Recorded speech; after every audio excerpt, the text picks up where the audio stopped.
ಶ್ರೀ ಗಣಪತಿ ಶಾರದಾ ಗುರುಭ್ಯೋ ನಮಃ. ಶ್ರೋತೃಗಳಿಗೆ ಅಂತಾರಾಷ್ಟ್ರೀಯ ಕೃಷ್ಣ ಪ್ರಜ್ಞಾ ಸಂಘದ ಸಂಸ್ಥಾಪಕರು ಮತ್ತು ಆಚಾರ್ಯರು ಆದ ಭಕ್ತಿ ವೇದಾಂತ ಸ್ವಾಮಿ ಪ್ರಭುಪಾದರ ವ್ಯಾಖ್ಯಾನ ಸಹಿತ ಭಗವದ್ಗೀತೆಯಲ್ಲಿ ಕರ್ಮ ಸನ್ಯಾಸ ಯೋಗವೆಂಬ ಪಂಚಮೋಧ್ಯಾಯಕ್ಕೆ ಸ್ವಾಗತ. ಈ ಅಧ್ಯಾಯದ ಎಲ್ಲ ಶ್ಲೋಕಗಳು. ಅಥ ಪಂಚಮೋಧ್ಯಾಯಃ ಕರ್ಮ ಸನ್ಯಾಸ ಯೋಗಃ. ಅರ್ಜುನ ಉವಾಚ ಸನ್ಯಾಸಂ ಕರ್ಮಣಾಂ ಕೃಷ್ಣ ಪುನರ್ಯೋಗಂಚ ಶಂಸಸಿ ಯಚ್ಛ್ರೇಯಯೇತಯೋರೇಕಂ ತನ್ಮೇ ಬ್ರೂಹಿ ಸುನಿಶ್ಚಿತಂ.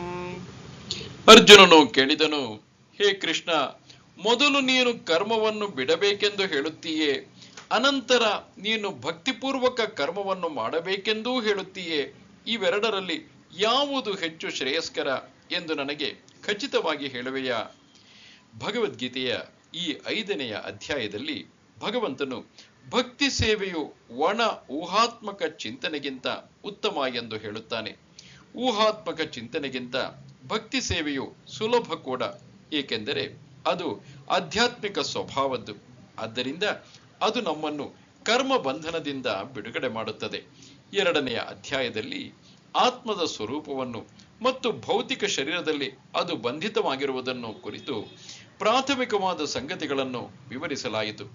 ಬುದ್ಧಿಯೋಗ ಅಥವಾ ಭಕ್ತಿ ಸೇವೆಯ ಮೂಲಕ ಈ ಭೌತಿಕ ಸೆರೆಯಿಂದ ಬಿಡುಗಡೆ ಹೊಂದುವುದು ಹೇಗೆ ಎಂದು ವಿವರಿಸಲಾಯಿತು.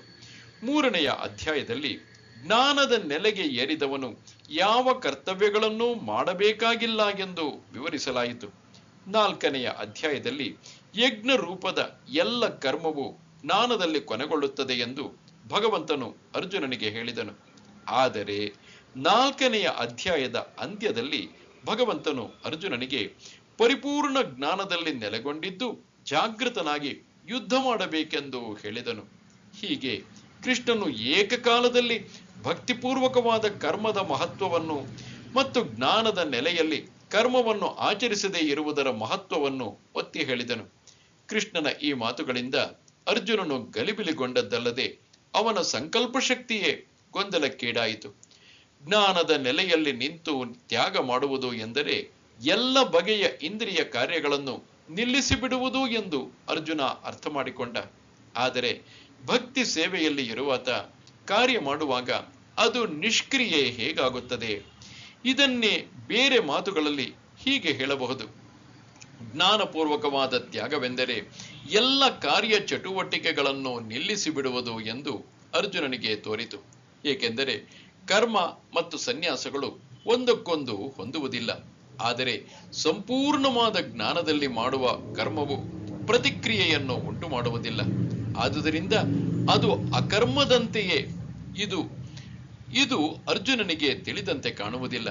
ಆದ್ದರಿಂದ ತಾನು ಪೂರ್ತಿಯಾಗಿ ಕರ್ಮವನ್ನು ಬಿಟ್ಟು ಬಿಡಬೇಕೇ ಅಥವಾ ಪೂರ್ಣ ಜ್ಞಾನದ ನೆಲೆಯಲ್ಲಿ ನಿಂತು ಕರ್ಮ ಮಾಡಬೇಕೇ ಎಂದು ಕೇಳುತ್ತಾನೆ. ಶ್ರೀ ಭಗವಾನುವಾಚ ಸನ್ಯಾಸಃ ಕರ್ಮ ಯೋಗಶ್ಚ ನಿಶ್ರೇಯಸಕರಾವುಭೌ ತಯೋಸ್ತು ಕರ್ಮ ಸನ್ಯಾಸಾತ್ ಕರ್ಮಯೋಗೋ ವಿಶಿಷ್ಯತೆ. ದೇವೋತ್ತಮ ಪರಮ ಪುರುಷನು ಹೀಗೆ ಉತ್ತರಿಸಿದನು: ಕರ್ಮ ಸನ್ಯಾಸ ಮತ್ತು ಭಕ್ತಿ ಸೇವಾ ಕರ್ಮ ಎರಡು ಮುಕ್ತಿ ಪಥಕ್ಕೆ ಕೊಂಡೊಯ್ಯುತ್ತದೆ. ಆದರೆ ಇವೆರಡರಲ್ಲಿ ಭಕ್ತಿ ಸೇವಾ ಕರ್ಮವು ಕರ್ಮ ಸನ್ಯಾಸಕ್ಕಿಂತ ಉತ್ತಮ. ಫಲಾಪೇಕ್ಷೆಯಿಂದ ಕೂಡಿದ, ಅಂದರೆ ಇಂದ್ರಿಯ ತೃಪ್ತಿಯನ್ನು ಬಯಸುವ ಕರ್ಮಗಳು ಐಹಿಕ ಬಂಧನಕ್ಕೆ ಕಾರಣ. ದೈಹಿಕ ಸುಖದ ಮಟ್ಟವನ್ನು ಹೆಚ್ಚಿಸಿಕೊಳ್ಳುವ ಕಾರ್ಯಗಳಲ್ಲಿ ಮನುಷ್ಯನು ತೊಡಗಿರುವಷ್ಟು ಕಾಲವೂ ಆತನು ಒಂದು ಬಗೆಯ ದೇಹದಿಂದ ಇನ್ನೊಂದು ಬಗೆಯ ದೇಹಕ್ಕೆ ಸಾಗುತ್ತಿರುವುದು ಖಂಡಿತ. ಇದರಿಂದ ಐಹಿಕ ಬಂಧನವು ನಿರಂತರವಾಗಿ ಮುಂದುವರಿಯುತ್ತಿರುವುದು. ಶ್ರೀಮದ್ ಭಾಗವತವು ಇದನ್ನು ಹೀಗೆ ದೃಢಪಡಿಸುತ್ತದೆ: ನೂನಂ ಪ್ರಮತ್ತ ಕುರುತೆ ವಿಕರ್ಮ ಯದೀಂದ್ರಿಯ ಪ್ರೀತಯ ಅರ್ಪಣೋತಿ ನ ಸಾಧು ಮನ್ಯೆ ಯತ ಆತ್ಮನೋಯಂ ಆಸನ್ನಪಿ ಕ್ಲೇಶದ ಆಸದೇಹ ಪರಾಭವಸ್ತಾವ ಪರಾಭವಸ್ತಾವದಬೋಧಜಾತೋ ಯಾವನ್ನ ಜಿಜ್ಞಾಸತ ಆತ್ಮತತ್ವಂ ಯಾವತ್ ಕ್ರಿಯಸ್ತಾವದಿದಂ ಮನೋವೈ ಕರ್ಮಾತ್ಮಕಂ ಯೇನ ಶರೀರ ಬಂಧಃ ಏವಂ ಮನಃ ಕರ್ಮ ವಶಂ ಪ್ರಯುಕ್ತೆ ಉಪದೀಯಮಾನೆ ಪ್ರೀತಿರ್ನಯಾವಾನ್ಮಯಿ ವಾಸುದೇವೆ ನ ಮುಚ್ಯತೆ ದೇಹ ಯೋಗೇನ ತಾವತ್. ಇಂದ್ರಿಯ ತೃಪ್ತಿಗಾಗಿ ಜನರು ಉನ್ಮತ್ತರಾಗುತ್ತಾರೆ. ಯಾತನೆಗಳಿಂದ ತುಂಬಿದ ಈಗಿನ ಶರೀರವು ಹಿಂದಿನ ಜನ್ಮಗಳಲ್ಲಿ ಫಲಾಪೇಕ್ಷೆಯಿಂದ ಕರ್ಮಗಳನ್ನು ಮಾಡಿದ್ದರ ಪರಿಣಾಮ ಎಂದು ಅವರಿಗೆ ತಿಳಿಯದು. ದೇಹವು ಅಲ್ಪ ಕಾಲದ್ದಾದರೂ ಅನೇಕ ರೀತಿಗಳಲ್ಲಿ ತೊಂದರೆ ಕೊಡುತ್ತದೆ. ಆದುದರಿಂದ ಇಂದ್ರಿಯ ತೃಪ್ತಿಗಾಗಿ ಕರ್ಮ ಮಾಡುವುದು ಒಳ್ಳೆಯದಲ್ಲ. ಒಬ್ಬ ಮನುಷ್ಯನು ತನ್ನ ನಿಜವಾದ ಸ್ವರೂಪವನ್ನು ಕುರಿತು ಜಿಜ್ಞಾಸೆ ಮಾಡದೇ ಇರುವವರೆಗೆ ಅವನು ಬದುಕಿನಲ್ಲಿ ವಿಫಲನಾದವನು ಎಂದು ಭಾವಿಸಬೇಕು. ನಿಜವಾದ ಸ್ವರೂಪವು ತಿಳಿಯುವವರೆಗೆ ಅವನು ಇಂದ್ರಿಯ ತೃಪ್ತಿಗಾಗಿ ಫಲಾಪೇಕ್ಷೆಯಿಂದ ಕರ್ಮವನ್ನು ಮಾಡಬೇಕಾಗುತ್ತದೆ. ಇಂದ್ರಿಯ ತೃಪ್ತಿಯ ಪ್ರಜ್ಞೆಯಲ್ಲಿ ಮುಳುಗಿರುವವರೆಗೆ ಮನುಷ್ಯನು ದೇಹದಿಂದ ದೇಹಕ್ಕೆ ಸಾಗುತ್ತಿರಬೇಕಾಗುತ್ತದೆ. ಮನಸ್ಸು ಕಾಮ್ಯ ಕರ್ಮ ವಶವಾಗಿದ್ದು ಅಜ್ಞಾನದ ಪ್ರಭಾವಕ್ಕೆ ಒಳಗಾಗಿದ್ದರೂ ಮನುಷ್ಯನು ವಾಸುದೇವನ ಭಕ್ತಿ ಸೇವೆಯಲ್ಲಿ ಪ್ರೀತಿಯನ್ನು ಬೆಳೆಸಿಕೊಳ್ಳಬೇಕು. ಆಗ ಮಾತ್ರ ಮನುಷ್ಯನಿಗೆ ಐಹಿಕ ಅಸ್ತಿತ್ವದ ಬಂಧನದಿಂದ ಮುಕ್ತನಾಗುವ ಅವಕಾಶ ಲಭ್ಯವಾಗುತ್ತದೆ. ಆದುದರಿಂದ ಜ್ಞಾನವು ಅಂದರೆ ನಾನು ಈ ಜಡ ಶರೀರವಲ್ಲ, ಆತ್ಮ ಎಂಬ ಅರಿವು ಮುಕ್ತಿಗೆ ಸಾಲದು. ಚೇತನಾತ್ಮನ ನೆಲೆಯಿಂದ ಮನುಷ್ಯನು ಕ್ರಿಯಾಶೀಲನಾಗಬೇಕಾಗುತ್ತದೆ. ಇಲ್ಲವಾದರೆ ಐಹಿಕ ಬಂಧನದಿಂದ ಮುಕ್ತಿಯಿಲ್ಲ. ಕೃಷ್ಣ ಪ್ರಜ್ಞೆಯಿಂದ ಕೂಡಿದ ಕರ್ಮವು ಮಾತ್ರ ಫಲಾಪೇಕ್ಷೆಯಿಂದ ಮಾಡಿದ ಕರ್ಮವಲ್ಲ. ಪೂರ್ಣ ಜ್ಞಾನದಿಂದ ಮಾಡಿದ ಕಾರ್ಯ ಚಟುವಟಿಕೆಗಳು ಮನುಷ್ಯನ ನಿಜವಾದ ಜ್ಞಾನವನ್ನು ಬೆಳೆಸಿಕೊಳ್ಳಲು ನೆರವಾಗುತ್ತವೆ. ಕೃಷ್ಣ ಪ್ರಜ್ಞೆ ಇಲ್ಲದೆ ಫಲಾಪೇಕ್ಷೆ ಇರುವ ಕೆಲಸಗಳನ್ನು ತ್ಯಜಿಸಿದ ಮಾತ್ರಕ್ಕೆ ಹೃದಯವು ಪರಿಶುದ್ಧವಾಗುವುದಿಲ್ಲ. ಹೃದಯವು ಪರಿಶುದ್ಧವಾಗುವವರೆಗೆ ಮನುಷ್ಯನು ಫಲಾಪೇಕ್ಷೆಯ ನೆಲೆಯಲ್ಲಿಯೇ ಕಾರ್ಯ ಮಾಡಬೇಕಾಗುತ್ತದೆ. ಆದರೆ ಕೃಷ್ಣ ಪ್ರಜ್ಞೆಯಲ್ಲಿ ಮಾಡಿದ ಕರ್ಮವು ತಂತಾನೇ ಕರ್ಮ ಫಲದಿಂದ ಮನುಷ್ಯನು ಬಿಡುಗಡೆ ಹೊಂದಲು ನೆರವಾಗುತ್ತದೆ. ಇದರಿಂದ ಮನುಷ್ಯನು ಐಹಿಕ ನೆಲೆಗೆ ಇಳಿಯುವ ಅಗತ್ಯವಿರುವುದಿಲ್ಲ. ಕರ್ಮ ತ್ಯಾಗದಲ್ಲಿ ವ್ಯಕ್ತಿಯು ವಿಫಲನಾಗುವ ಅಪಾಯ ಇದ್ದೇ ಇದೆ. ಆದ್ದರಿಂದಲೇ ಕೃಷ್ಣ ಪ್ರಜ್ಞೆಯಿಂದ ಕೂಡಿ ಕರ್ಮಾಚರಣೆ ಮಾಡುವುದು ಯಾವಾಗಲೂ ಕರ್ಮತ್ಯಾಗಕ್ಕಿಂತ ಉತ್ತಮವಾದದ್ದು. ಕೃಷ್ಣ ಪ್ರಜ್ಞೆ ಇಲ್ಲದ ಕರ್ಮ ತ್ಯಾಗವು ಅಪೂರ್ಣವಾದದ್ದು. ಶ್ರೀಲ ರೂಪ ಗೋಸ್ವಾಮಿಯವರು ತಮ್ಮ ಭಕ್ತಿರಸಾಮೃತ ಸಿಂಧುವಿನಲ್ಲಿ ಇದನ್ನು ದೃಢಪಡಿಸಿದ್ದಾರೆ. ಪ್ರಾಪಂಚಿಕತೆಯ ಬುದ್ಧಿಯ ಹರಿಸಂಬಂಧಿ ವಸ್ತುನಃ ಮುಮುಕ್ಷುಭಿ ಪರಿತ್ಯಾಗೋ ವೈರಾಗ್ಯಂ ಫಲ್ಗು ಕಥ್ಯತೆ. ಮುಕ್ತಿಯನ್ನು ಸಾಧಿಸಲು ಕಾತರರಾಗಿರುವ ವ್ಯಕ್ತಿಗಳು ದೇವೋತ್ತಮ ಪರಮಪುರುಷನಿಗೆ ಸಂಬಂಧಿಸಿದ ವಿಷಯಗಳನ್ನು ಐಹಿಕವೆಂದು ಭಾವಿಸಿ ತ್ಯಜಿಸಿದರೆ ಅವರ ತ್ಯಾಗವನ್ನು ಅಪೂರ್ಣ ಎಂದು ಹೇಳಲಾಗುತ್ತದೆ. ಅಸ್ತಿತ್ವದಲ್ಲಿರುವ ಪ್ರತಿಯೊಂದು ವಸ್ತುವು ಭಗವಂತನಿಗೆ ಸೇರಿದ್ದು. ಯಾರೂ ಯಾವ ವಸ್ತುವಿನ ಮೇಲೂ ತಮ್ಮ ಒಡೆತನವನ್ನು ಸಾಧಿಸಬಾರದು ಎನ್ನುವ ಅರಿವಿನಿಂದ ಮಾಡಿದ ತ್ಯಾಗವು ಸಂಪೂರ್ಣವಾದದ್ದು. ವಾಸ್ತವವಾಗಿ ಯಾವುದು ಯಾರಿಗೂ ಸೇರಿದ್ದಲ್ಲ ಎನ್ನುವುದನ್ನು ತಿಳಿದುಕೊಳ್ಳಬೇಕು. ಹಾಗಿರುವಾಗ ತ್ಯಾಗದ ಪ್ರಶ್ನೆಯಲ್ಲಿ ಬಂತು. ಎಲ್ಲವೂ ಕೃಷ್ಣನಿಗೆ ಸೇರಿದ್ದು ಎನ್ನುವ ಅರಿವಿರುವ ವ್ಯಕ್ತಿಯು ಸದಾ ತ್ಯಾಗದಲ್ಲಿಯೇ ನೆಲೆಸಿರುತ್ತಾನೆ. ಎಲ್ಲವೂ ಕೃಷ್ಣನಿಗೆ ಸೇರಿದ್ದಾದ್ದರಿಂದ ಎಲ್ಲವನ್ನೂ ಕೃಷ್ಣನ ಸೇವೆಗೆ ಬಳಸಬೇಕು. ಮಾಯಾವಾದಿ ಪಂಥದ ಸನ್ಯಾಸಿಯು ಕೃತಕವಾಗಿ ಎಷ್ಟೇ ತ್ಯಾಗ ಮಾಡಿದರೂ ಕೃಷ್ಣ ಪ್ರಜ್ಞೆಯಲ್ಲಿ ಮಾಡುವ ಪರಿಪೂರ್ಣ ಕರ್ಮವು ಅದಕ್ಕಿಂತ ಬಹು ಶ್ರೇಷ್ಠವಾದದ್ದು. ಜ್ಞೇಯಸ್ಸ ನಿತ್ಯ ಸನ್ಯಾಸಿ ಯೋ ನ ದ್ವೇಷ್ಟಿ ನ ಕಾಂಕ್ಷತೆ ನಿರ್ದ್ವಂದ್ವೋ ಹಿ ಮಹಾಬಾಹೋ ಸುಖಂ ಬಂಧಾತ್ ಪ್ರಮುಚ್ಯತೆ. ಕರ್ಮ ಫಲದಲ್ಲಿ ತಿರಸ್ಕಾರವಾಗಲಿ ಅಪೇಕ್ಷೆಯಾಗಲಿ ಇಲ್ಲದವನನ್ನು ನಿತ್ಯ ಸನ್ಯಾಸಿ ಎಂದು ತಿಳಿಯಬೇಕು. ಮಹಾಬಾಹುವಾದ ಅರ್ಜುನನೇ, ದ್ವಂದ್ವಗಳಿಂದ ಮುಕ್ತನಾದ ಇಂತಹ ಮನುಷ್ಯನು ಸುಲಭವಾಗಿ ಐಹಿಕ ಬಂಧನದಿಂದ ಪಾರಾಗುತ್ತಾನೆ ಮತ್ತು ಸಂಪೂರ್ಣವಾಗಿ ಮುಕ್ತನಾಗುತ್ತಾನೆ. ಸಂಪೂರ್ಣವಾಗಿ ಕೃಷ್ಣ ಪ್ರಜ್ಞೆಯಲ್ಲಿರುವ ವ್ಯಕ್ತಿಯು ಸದಾ ಸನ್ಯಾಸಿ. ಏಕೆಂದರೆ ಅವನಿಗೆ ಕರ್ಮ ಫಲದಲ್ಲಿ ತಿರಸ್ಕಾರವೂ ಇಲ್ಲ, ಅಪೇಕ್ಷೆಯೂ ಇಲ್ಲ. ಭಗವಂತನ ದಿವ್ಯ ಪ್ರೀತಿಪೂರ್ವಕ ಸೇವೆಗೆ ಮುಡಿಪಾದ ಇಂತಹ ತ್ಯಾಗಿಯು ಸಂಪೂರ್ಣ ಜ್ಞಾನವುಳ್ಳವನು. ಏಕೆಂದರೆ ಅವನಿಗೆ ಕೃಷ್ಣನೊಡನೆ ತನ್ನ ಸಂಬಂಧದ ನಿಜ ಸ್ವರೂಪದ ಅರಿವಿರುತ್ತದೆ. ಕೃಷ್ಣನು ಪೂರ್ಣನು, ತಾನು ಕೃಷ್ಣನ ವಿಭಿನ್ನಾಂಶ ಎಂದು ಅವನಿಗೆ ಸಂಪೂರ್ಣವಾಗಿ ತಿಳಿದಿರುತ್ತದೆ. ಇಂತಹ ಜ್ಞಾನವು ಗುಣಾತ್ಮಕವಾಗಿ ಮತ್ತು ಪರಿಣಾಮಾತ್ಮಕವಾಗಿ ಸರಿಯಾಗಿರುತ್ತದೆ. ಆದುದರಿಂದ ಅದು ಪರಿಪೂರ್ಣ. ಕೃಷ್ಣನೊಂದಿಗೆ ಒಂದಾಗಿರುವ ಪರಿಕಲ್ಪನೆಯು ಸರಿಯಲ್ಲ, ಏಕೆಂದರೆ ಭಾಗವು ಪೂರ್ಣಕ್ಕೆ ಸಮನಾಗಲು ಸಾಧ್ಯವಿಲ್ಲ. ಗುಣದಲ್ಲಿ ಒಂದೇ ಆದರೂ ಪರಿಮಾಣದಲ್ಲಿ ಬೇರೆ ಎನ್ನುವ ತಿಳುವಳಿಕೆಯು ಸರಿಯಾದ ಆಧ್ಯಾತ್ಮಿಕ ಜ್ಞಾನ. ಇದರಿಂದ ಮನುಷ್ಯನು ತನ್ನಲ್ಲಿಯೇ ಪೂರ್ಣನಾಗುತ್ತಾನೆ. ಆಗ ಅವನು ಯಾವುದಕ್ಕಾಗಿಯೂ ಆಸೆ ಪಡಬೇಕಾಗಿಯೂ ಇಲ್ಲ, ವಿಷಾದಿಸಬೇಕಾಗಿಯೂ ಇಲ್ಲ. ಅವನ ಮನಸ್ಸಿನಲ್ಲಿ ದ್ವಂದ್ವವಿಲ್ಲ, ಏಕೆಂದರೆ ಅವನು ಏನು ಮಾಡಿದರೂ ಅದು ಕೃಷ್ಣನಿಗಾಗಿ. ಹೀಗೆ ದ್ವಂದ್ವಗಳ ನೆಲೆಯಿಂದ ಬಿಡುಗಡೆ ಹೊಂದಿ ಅವನು ಈ ಐಹಿಕ ಜಗತ್ತಿನಲ್ಲಿ ಇರುವಂತೆಯೇ ಮುಕ್ತನಾಗುತ್ತಾನೆ.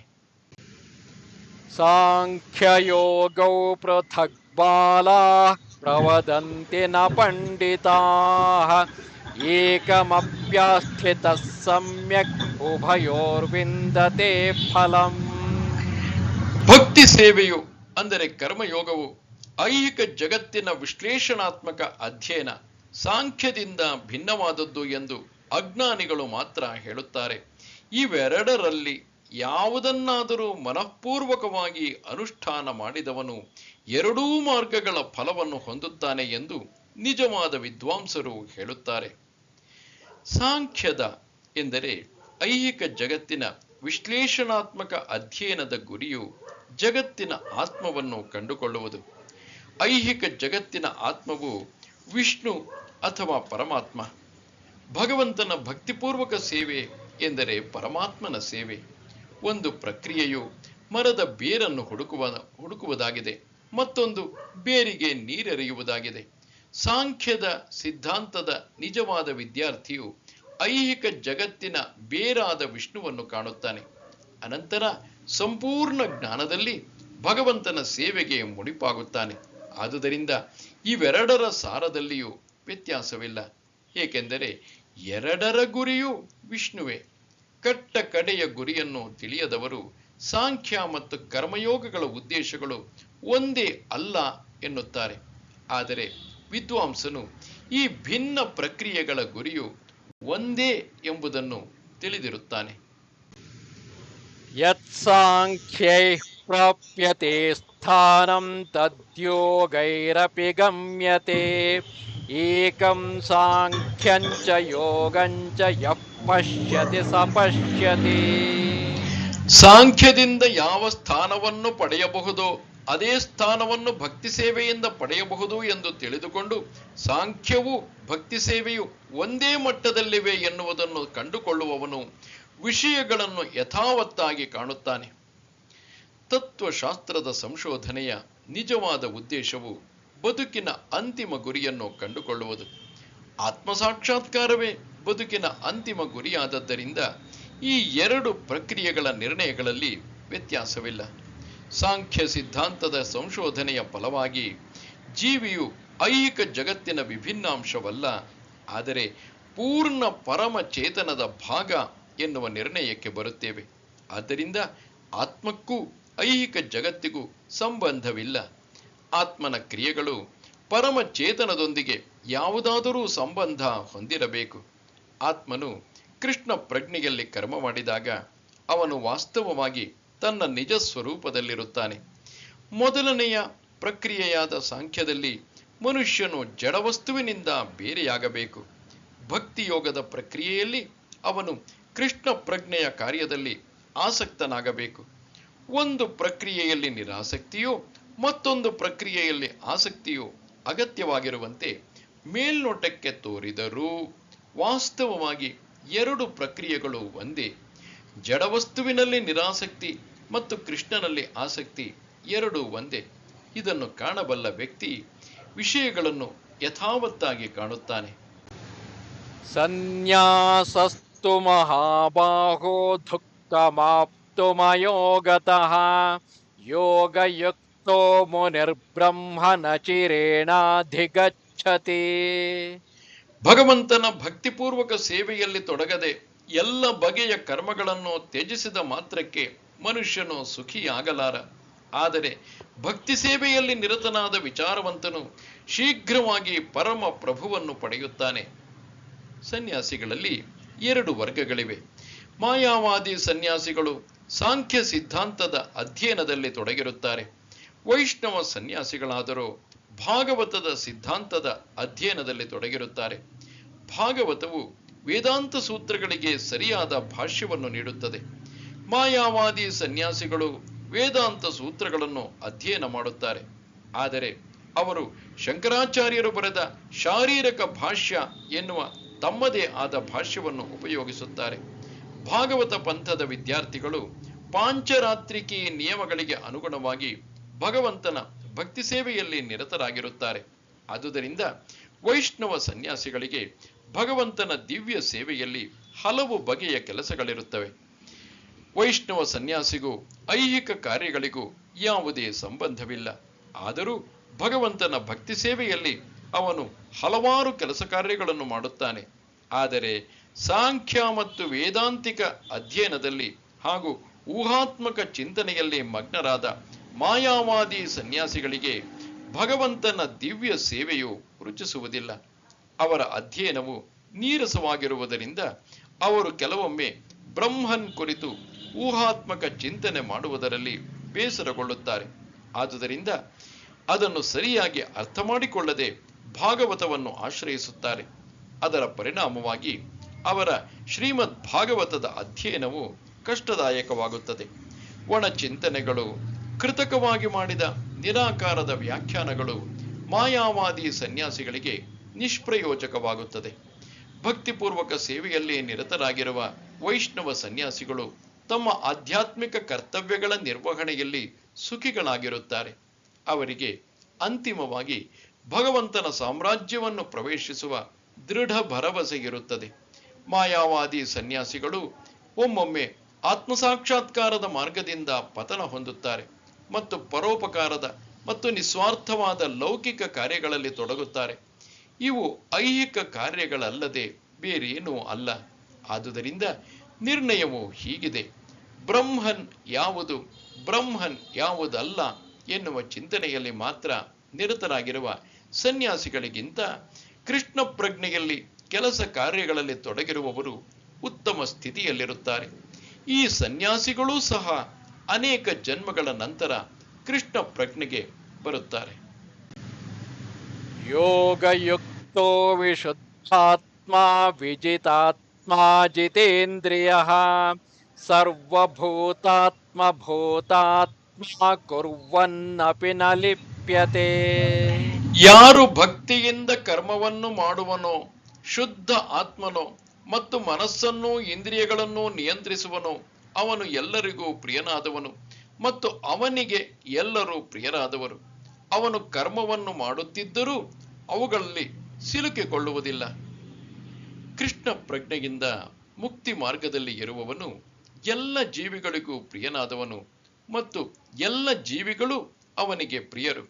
ಇದಕ್ಕೆ ಅವನ ಕೃಷ್ಣ ಪ್ರಜ್ಞೆಯೇ ಕಾರಣ. ಮರದ ಎಲೆಗಳು ಮತ್ತು ಕೊಂಬೆಗಳು ಹೇಗೆ ಮರದಿಂದ ಬೇರೆಯಲ್ಲವೋ ಹಾಗೆ ಕೃಷ್ಣ ಪ್ರಜ್ಞೆಯಲ್ಲಿ ಇರುವವನಿಗೆ ಯಾವ ಜೀವಿಯೂ ಕೃಷ್ಣನಿಂದ ಬೇರೆಯಲ್ಲ. ಮರದ ಬೇರಿಗೆ ನೀರನ್ನೆರೆದರೆ ಎಲ್ಲ ಎಲೆಗಳಿಗೂ ಕೊಂಬೆಗಳಿಗೂ ನೀರು ದೊರೆಯುತ್ತದೆ. ಅಥವಾ ಹೊಟ್ಟೆಗೆ ಆಹಾರವನ್ನು ನೀಡಿದರೆ ಚೈತನ್ಯವು ತಂತಾನೆ ದೇಹಕ್ಕೆಲ್ಲ ಲಭ್ಯವಾಗುತ್ತದೆ ಎಂದು ಅವನಿಗೆ ಚೆನ್ನಾಗಿ ಗೊತ್ತು. ಕೃಷ್ಣ ಪ್ರಜ್ಞೆಯಲ್ಲಿ ಕೆಲಸ ಮಾಡುವವನು ಎಲ್ಲರಿಗೂ ಸೇವಕನಾದದ್ದರಿಂದ ಎಲ್ಲರಿಗೂ ಅವನಲ್ಲಿ ಬಹು ಪ್ರೀತಿ. ಪ್ರತಿಯೊಬ್ಬರಿಗೂ ಅವನ ಕೆಲಸದಲ್ಲಿ ತೃಪ್ತಿಯಾಗುವುದರಿಂದ ಅವನ ಪ್ರಜ್ಞೆಯು ಪರಿಶುದ್ಧವಾಗಿರುತ್ತದೆ. ಅವನ ಪ್ರಜ್ಞೆಯು ಪರಿಶುದ್ಧವಾದದ್ದರಿಂದ ಹಿಡಿತದಲ್ಲಿ ಇರುವುದರಿಂದ ಅವನ ಇಂದ್ರಿಯಗಳು ಹಿಡಿತದಲ್ಲಿರುತ್ತವೆ.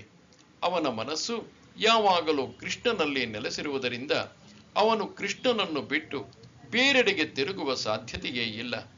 ಅವನ ಇಂದ್ರಿಯಗಳು ಭಗವಂತನ ಸೇವೆಯನ್ನು ಬಿಟ್ಟು ಬೇರೆ ವಿಷಯಗಳಲ್ಲಿ ತೊಡಗುವ ಸಾಧ್ಯತೆಯೇ ಇಲ್ಲ.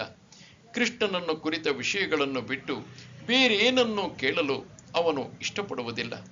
ಕೃಷ್ಣನ ಪ್ರಸಾದವನ್ನು ಬಿಟ್ಟು ಬೇರೇನನ್ನು ತಿನ್ನಲು ಇಷ್ಟಪಡುವುದಿಲ್ಲ. ಕೃಷ್ಣನಿಗೆ ಸಂಬಂಧವಿಲ್ಲದಿರುವ ಯಾವ ಸ್ಥಳಕ್ಕೂ ಅವನು ಹೋಗಲು ಇಷ್ಟಪಡುವುದಿಲ್ಲ. ಆದುದರಿಂದ ಅವನ ಇಂದ್ರಿಯಗಳು ಹತೋಟಿಯಲ್ಲಿರುತ್ತವೆ. ಇಂದ್ರಿಯಗಳನ್ನು ನಿಯಂತ್ರಿಸುವವನು ಯಾರನ್ನೂ ನೋಯಿಸಲು ಸಾಧ್ಯವಿಲ್ಲ. ಹಾಗಾದರೆ ಅರ್ಜುನನು ಯುದ್ಧದಲ್ಲಿ ಇತರರನ್ನು ಏಕೆ ನೋಯಿಸಿದ? ಅವನು ಕೃಷ್ಣ ಪ್ರಜ್ಞೆಯಲ್ಲಿ ಇರಲಿಲ್ಲವೇ ಎಂದು ಕೇಳಬಹುದು. ಅರ್ಜುನನು ಮೇಲ್ನೋಟಕ್ಕೆ ಮಾತ್ರ ಇತರರನ್ನು ನೋಯಿಸಿದಂತೆ ಕಾಣುತ್ತಾನೆ.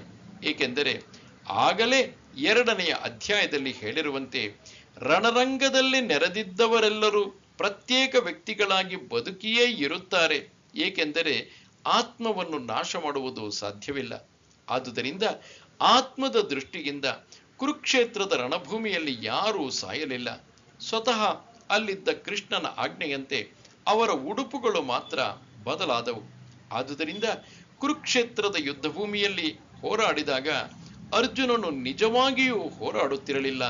ಆತನು ಸಂಪೂರ್ಣ ಕೃಷ್ಣ ಪ್ರಜ್ಞೆಯಲ್ಲಿ ಇರುತ್ತಾ ಕೃಷ್ಣನ ಆಜ್ಞೆಯನ್ನು ನಿರ್ವಹಿಸುತ್ತಿದ್ದ ಮಾತ್ರ. ಇಂತಹ ಮನುಷ್ಯನು ಕರ್ಮದ ಪ್ರತಿಕ್ರಿಯೆಗಳಲ್ಲಿ ಸಿಕ್ಕಿಕೊಳ್ಳುವುದೇ ಇಲ್ಲ. ನೈವ ಕಿಂಚಿತ್ ಕರೋಮೀತಿ ಯುಕ್ತೋ ಮನ್ಯೇತ ತತ್ವವಿತ್ ಪಶ್ಯನ್ ಶೃಣ್ವನ್ ಸ್ಪೃಶನ್ ಜಿಘ್ರನ್ ಅಶ್ವನ್ ಗಚ್ಚನ್ ಸ್ವಪನ್ ಶ್ವಸನ್ ಪ್ರಲಪನ್ ವಿಸೃಜನ್ ಗೃಹ್ಣನ್ ಉನ್ಮಿಷನ್ ನಿಮಿಷನ್ನಪಿ ಇಂದ್ರಿಯಾಣೀಂದ್ರಿಯಾರ್ಥೇಷು ವರ್ತಂತ ಇತಿ ಧಾರಯನ್. ದೈವಿ ಪ್ರಜ್ಞೆಯಲ್ಲಿರುವ ಮನುಷ್ಯನು ನೋಡುತ್ತಿರಬಹುದು, ಕೇಳುತ್ತಿರಬಹುದು, ಸ್ಪರ್ಶಿಸುತ್ತಿರಬಹುದು, ಆಘ್ರಾಣಿಸುತ್ತಿರಬಹುದು, ತಿನ್ನುತ್ತಿರಬಹುದು, ನಡೆಯುತ್ತಿರಬಹುದು, ನಿದ್ರೆ ಮಾಡುತ್ತಿರಬಹುದು, ಉಸಿರಾಡುತ್ತಿರಬಹುದು. ಆದರೆ ತಾನು ಏನನ್ನೂ ಮಾಡುತ್ತಿಲ್ಲ ಎಂದು ಅವನಿಗೆ ಒಳಗಿನ ಅರಿವು ಇರುತ್ತದೆ.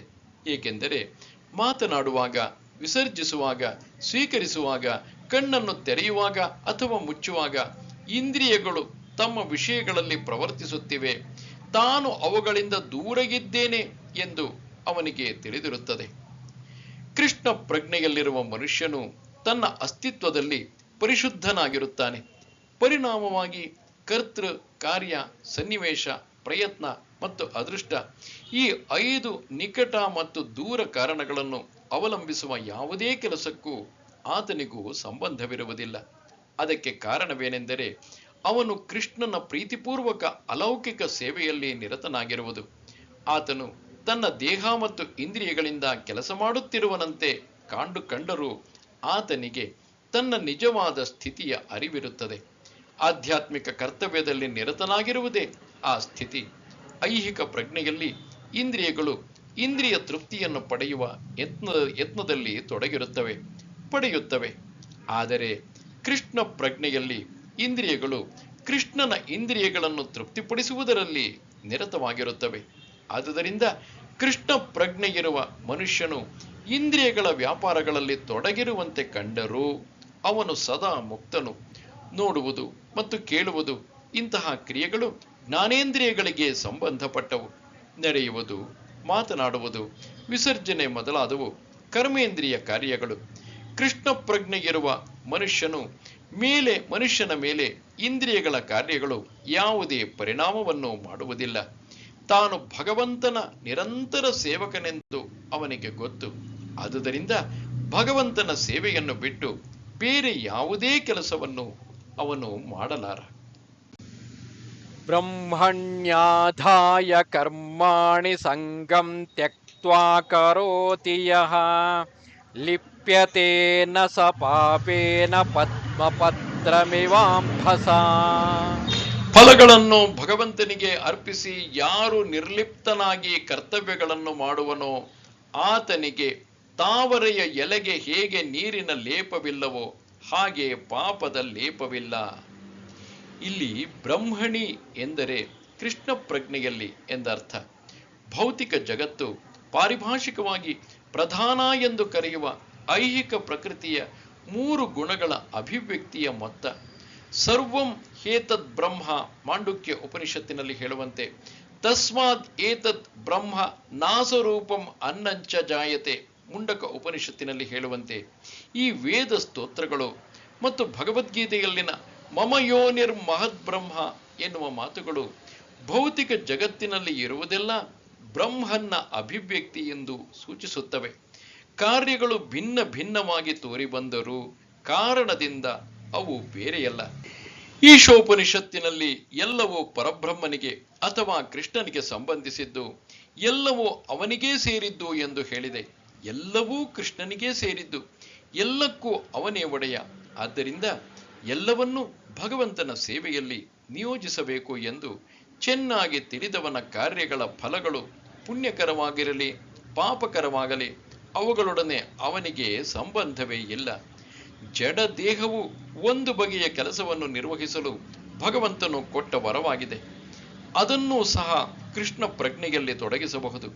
ಆಗ ಹೇಗೆ ತಾವರ ಎಲೆಯು ನೀರಿನಲ್ಲಿಯೇ ಇದ್ದರೂ ಒದ್ದೆಯಾಗುವುದಿಲ್ಲವೋ ಹಾಗೆ ದೇಹವು ಪಾಪ ಫಲಗಳಿಂದ ಕಲುಷಿತವಾಗುವುದಿಲ್ಲ. ಭಗವಂತನು ಗೀತೆಯ 3ನೇ ಅಧ್ಯಾಯದ 30ನೇ ಶ್ಲೋಕದಲ್ಲಿ ಹೇಳಿದಂತೆ, ಮಯಿ ಸರ್ವಾಣಿ ಕರ್ಮಾಣಿ ಸನ್ಯಸ್ಯ, ಎಲ್ಲ ಕರ್ಮಗಳನ್ನು ನನಗೆ ಅಂದರೆ ಕೃಷ್ಣನಿಗೆ ಒಪ್ಪಿಸು ಎಂದು ಹೇಳುತ್ತಾನೆ. ಇದರಿಂದ ನಿರ್ಣಯಿಸಬಹುದಾದುದೇನೆಂದರೆ, ಕೃಷ್ಣ ಪ್ರಜ್ಞೆ ಇಲ್ಲದಿರುವ ಮನುಷ್ಯನು ಐಹಿಕ ಶರೀರ ಮತ್ತು ಇಂದ್ರಿಯಗಳ ಕಲ್ಪನೆಗೆ ಅನುಗುಣವಾಗಿ ಕರ್ಮ ಮಾಡುತ್ತಾನೆ. ಆದರೆ ಕೃಷ್ಣ ಪ್ರಜ್ಞೆಯಲ್ಲಿರುವ ಮನುಷ್ಯನ ದೇಹವು ಕೃಷ್ಣನ ಸ್ವತ್ತು ಮತ್ತು ಅದು ಕೃಷ್ಣನ ಸೇವೆಯಲ್ಲಿ ನಿರತವಾಗಿರಬೇಕು ಎನ್ನುವ ತಿಳುವಳಿಕೆಯಿಂದ ಕರ್ಮ ಮಾಡುತ್ತಾನೆ. ಕಾಯೇನ ಮನಸಾ ಬುದ್ಧ್ಯಾ ಕೇವಲೈರಿಂದ್ರಿಯೈರಪಿ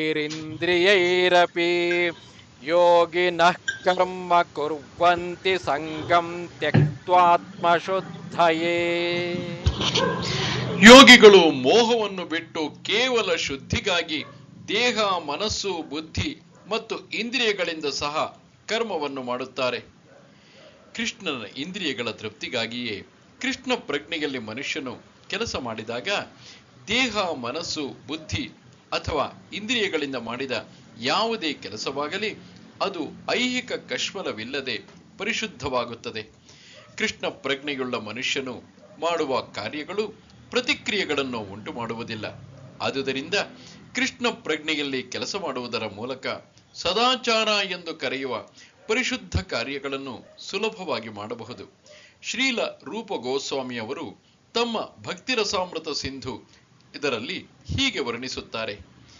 ಇಹ ಯಸ್ಯ ಹರೇರ್ದಾಸ್ಯೆ ಕರ್ಮಣ ಮನಸಾಗಿರ ನಿಖಿಲ ಸ್ವಪ್ಯವಸ್ಥಾತು ಜೀವನ್ಮುಕ್ತಸ್ಸ ಉಚ್ಯತೆ.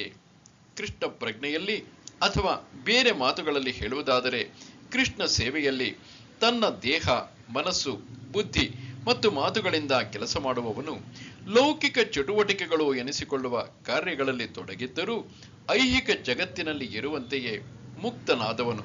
ಅವನಿಗೆ ಅಹಂಕಾರವಿಲ್ಲ. ಏಕೆಂದರೆ ಅವನು ಈ ಐಹಿಕ ಶರೀರವೇ ತಾನು ಎಂದಾಗಲಿ ಶರೀರವು ತನ್ನದು ಎಂದಾಗಲಿ ನಂಬುವುದಿಲ್ಲ. ಈ ದೇಹವು ತಾನಲ್ಲ ಮತ್ತು ಈ ದೇಹವು ತನ್ನದಲ್ಲ ಎಂದು ಅವನಿಗೆ ಗೊತ್ತು. ಅವನು ಕೃಷ್ಣನಿಗೆ ಸೇರಿದವನು ಮತ್ತು ದೇಹವು ಕೃಷ್ಣನಿಗೆ ಸೇರಿದ್ದು. ತನಗೆ ಸೇರಿರಬಹುದಾದ ಸ್ವತ್ತೆಲ್ಲವನ್ನು ದೇಹ, ಮನಸ್ಸು, ಬುದ್ಧಿ, ಮಾತು, ಪ್ರಾಣ, ಐಶ್ವರ್ಯ ಇವುಗಳಿಂದ ಉತ್ಪಾದಿಸಿದ ಎಲ್ಲವನ್ನೂ ಕೃಷ್ಣನ ಸೇವೆಯಲ್ಲಿ ಬಳಸಿದರೆ ಅವನು ಕೂಡಲೇ ಕೃಷ್ಣನೊಂದಿಗೆ ಹೊಂದಿಕೊಂಡು ಬಿಡುತ್ತಾನೆ. ಅವನು ಕೃಷ್ಣನೊಂದಿಗೆ ಒಂದಾಗಿದ್ದಾನೆ. ತಾನು ದೇಹ ಇತ್ಯಾದಿಯಾಗಿ ನಂಬುವಂತೆ ಮಾಡುವ ಅಹಂಕಾರ ಅವನಿಗೆ ಇಲ್ಲ. ಇದು ಕೃಷ್ಣ ಪ್ರಜ್ಞೆಯ ಪರಿಪೂರ್ಣ ಹಂತ. ಯುಕ್ತಃ ಕರ್ಮ ಫಲಂ ತ್ಯಕ್ತ್ವಾ ಶಾಂತಿಮಾಪ್ನೋತಿ ನೈಷ್ಠಿಕೀಂ ಅಯುಕ್ತಃ ಕಾಮಕಾರೇಣ ಫಲೇ ಸಕ್ತೋ ನಿಬಧ್ಯತೆ. ಒಂದೇ ರೀತಿಯಾಗಿ ನಿಷ್ಠೆಯಿಂದಿರುವ ಆತ್ಮನು ಪರಿಶುದ್ಧ ಶಾಂತಿಯನ್ನು ಹೊಂದುತ್ತಾನೆ. ಏಕೆಂದರೆ ಅವನು ಎಲ್ಲ ಕರ್ಮ ಫಲಗಳನ್ನು ನನಗೆ ಒಪ್ಪಿಸುತ್ತಾನೆ. ದೈವಯುಕ್ತನಲ್ಲದವನು ಕರ್ಮ ಫಲಕ್ಕಾಗಿ ಆಸೆ ಪಡುವುದರಿಂದ ತೊಡಕಿನಲ್ಲಿ ಸಿಕ್ಕಿಕೊಳ್ಳುತ್ತಾನೆ. ಕೃಷ್ಣ ಪ್ರಜ್ಞೆಯಲ್ಲಿರುವ ಮನುಷ್ಯನಿಗೂ ದೇಹ ಪ್ರಜ್ಞೆಯಲ್ಲಿರುವ ಮನುಷ್ಯನಿಗೂ ವ್ಯತ್ಯಾಸವೆಂದರೆ, ಮೊದಲನೆಯವನಿಗೆ ಕೃಷ್ಣನಲ್ಲಿ ಆಸಕ್ತಿ, ಎರಡನೆಯವನಿಗೆ ತನ್ನ ಕರ್ಮಗಳ ಫಲಗಳಲ್ಲಿ ಆಸಕ್ತಿ. ಕೃಷ್ಣನಲ್ಲಿ ಆಸಕ್ತಿ ಇದ್ದು ಅವನಿಗಾಗಿಯೇ ಕೆಲಸ ಮಾಡುವವನು ನಿಶ್ಚಯವಾಗಿಯೂ ಮುಕ್ತನಾದವನು. ಆತನಿಗೆ ತನ್ನ ಕರ್ಮ ಫಲದ ವಿಷಯದಲ್ಲಿ ಆತಂಕವಿಲ್ಲ. ದ್ವಂದ್ವದ ಕಲ್ಪನೆಯಲ್ಲಿ ಎಂದರೆ ಪರಮ ಸತ್ಯದ ಅರಿವಿಲ್ಲದೆ ಕೆಲಸ ಮಾಡುವುದೇ ಕರ್ಮ ಫಲದ ವಿಷಯದಲ್ಲಿ ಆತಂಕವಾಗುವುದಕ್ಕೆ ಕಾರಣ ಎಂದು ಭಾಗವತದಲ್ಲಿ ವಿವರಿಸಿದೆ. ಕೃಷ್ಣನು ಪರಮ ಸತ್ಯ, ದೇವೋತ್ತಮ ಪುರುಷ. ಕೃಷ್ಣ ಪ್ರಜ್ಞೆಯಲ್ಲಿ ದ್ವಂದ್ವವಿಲ್ಲ. ಇರುವುದೆಲ್ಲವೂ ಕೃಷ್ಣನ ಶಕ್ತಿಯ ಉತ್ಪತ್ತಿಯೇ. ಕೃಷ್ಣನು ಸರ್ವ ಮಂಗಳನು. ಆದ್ದರಿಂದ ಕೃಷ್ಣ ಪ್ರಜ್ಞೆಯ ಕರ್ಮವೆಲ್ಲ ಪರಿಪೂರ್ಣ ಮಟ್ಟದ್ದು. ಈ ಕೆಲಸವೆಲ್ಲ ಆಧ್ಯಾತ್ಮಿಕವಾದದ್ದು. ಇದಕ್ಕೆ ಐಹಿಕ ಫಲವಿಲ್ಲ. ಆದ್ದರಿಂದ ಕೃಷ್ಣ ಪ್ರಜ್ಞೆಯು ಸಂಪೂರ್ಣ ಶಾಂತಿಯನ್ನು ತರುತ್ತದೆ. ಆದರೆ ಇಂದ್ರಿಯ ತೃಪ್ತಿಗಾಗಿಯೇ ಲಾಭದ ಲೆಕ್ಕಾಚಾರದಲ್ಲಿ ಸಿಕ್ಕಿಕೊಂಡಿರುವವನಿಗೆ ಆ ಶಾಂತಿ ದೊರಕುವುದಿಲ್ಲ. ಇದೇ ಕೃಷ್ಣ ಪ್ರಜ್ಞೆಯ ಗುಟ್ಟು. ಕೃಷ್ಣನನ್ನು ಬಿಟ್ಟು ಅಸ್ತಿತ್ವವಿಲ್ಲ ಎನ್ನುವ ಅರಿವೇ ಶಾಂತಿ ಮತ್ತು ನಿರ್ಭಯಗಳ ನೆಲೆ.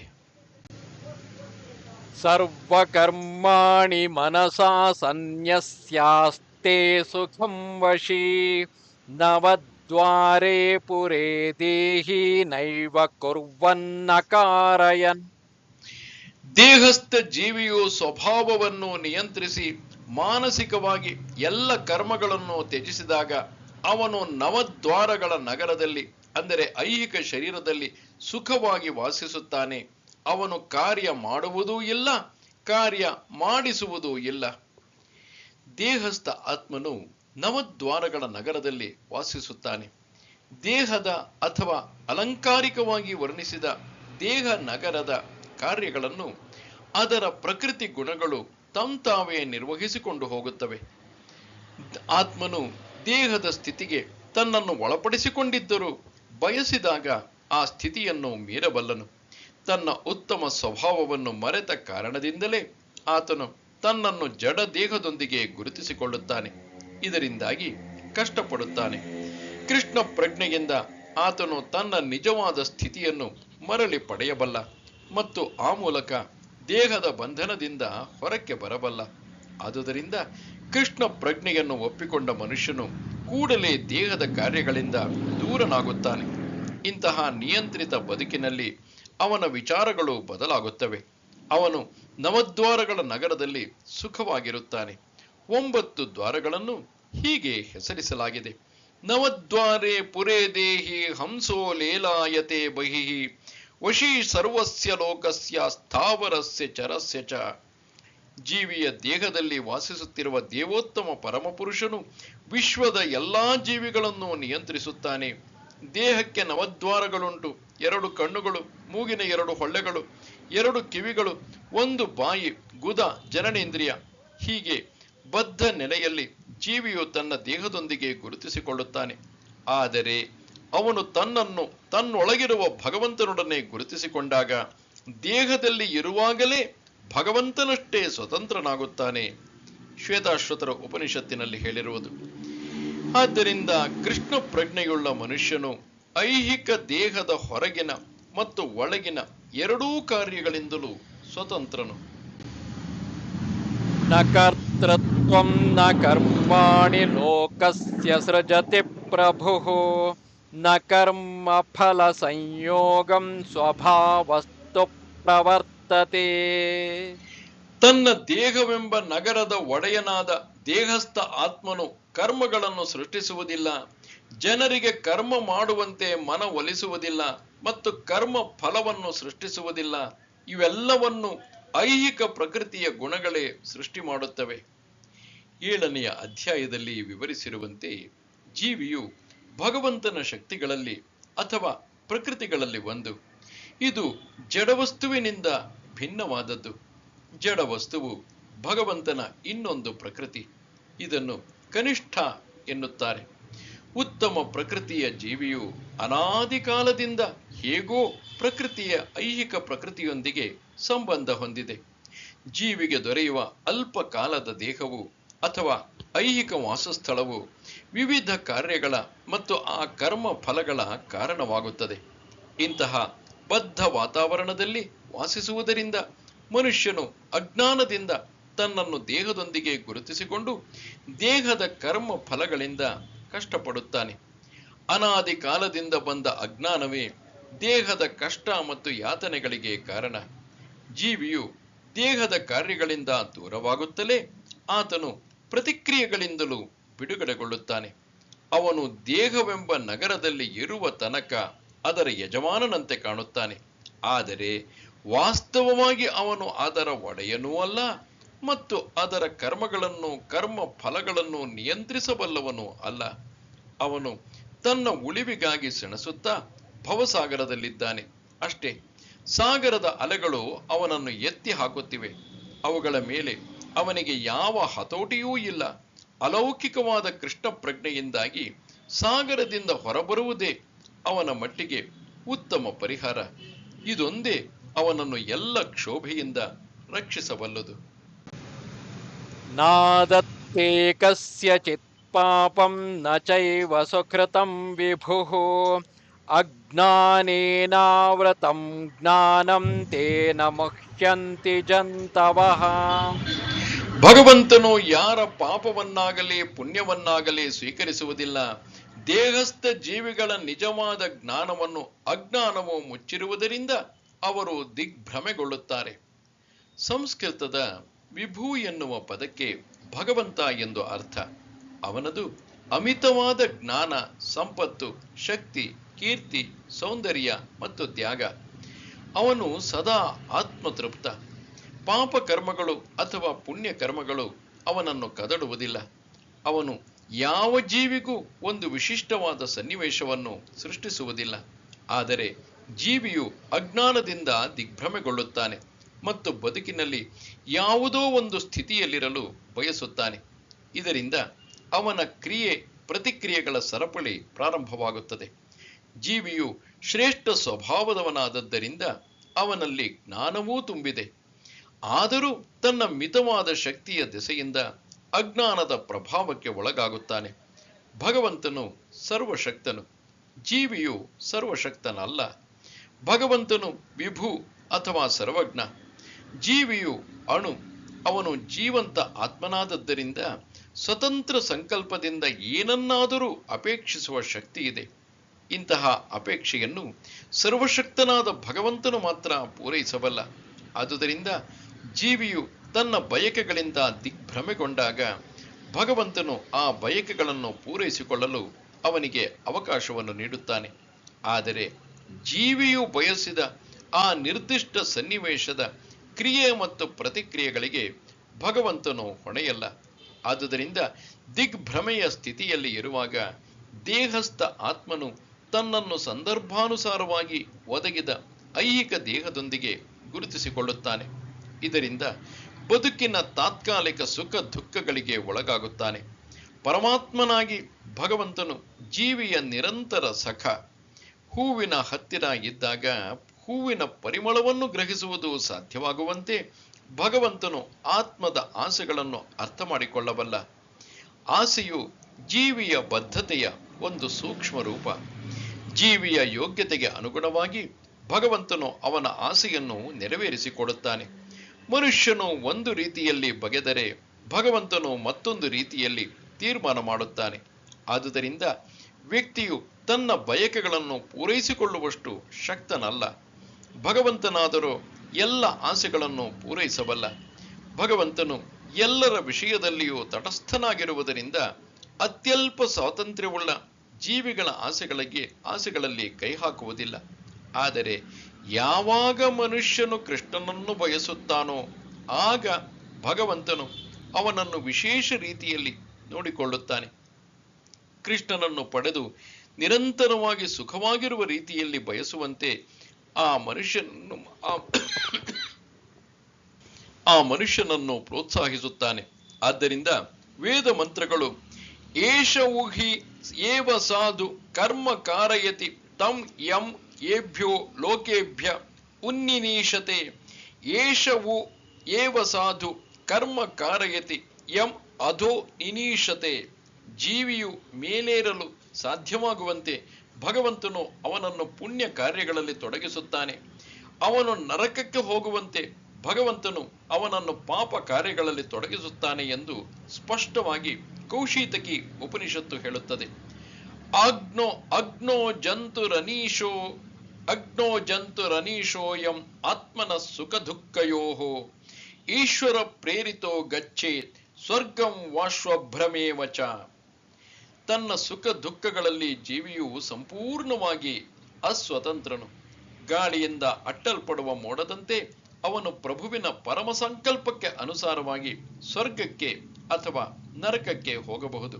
ಆದುದರಿಂದ ಕೃಷ್ಣ ಪ್ರಜ್ಞೆಯನ್ನು ತಪ್ಪಿಸಿಕೊಳ್ಳುವ ಅನಾದಿ ಕಾಲದ ಅಪೇಕ್ಷೆಯಿಂದ ದೇಹಸ್ಥ ಆತ್ಮನು ದಿಗ್ಭ್ರಮೆಯನ್ನು ಉಂಟು ಮಾಡಿಕೊಳ್ಳುತ್ತಾನೆ. ಪರಿಣಾಮವಾಗಿ ಆತನು ನಿತ್ಯಾನಂದ ಜ್ಞಾನ ಸ್ವರೂಪನಾದರೂ ತನ್ನ ಅಸ್ತಿತ್ವದ ಸಣ್ಣತನದಿಂದ ಭಗವಂತನ ಸೇವಕನಾದ ತನ್ನ ನಿಜ ಸ್ವರೂಪವನ್ನು ಮರೆಯುತ್ತಾನೆ.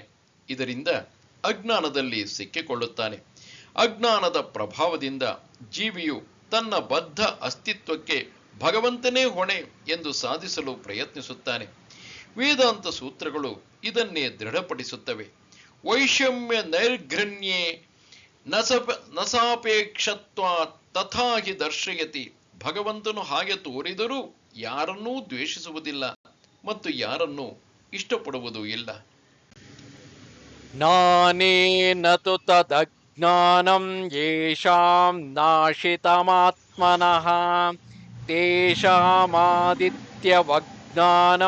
ಪ್ರಕಾಶಯತಿ ತತ್ಪರಂ.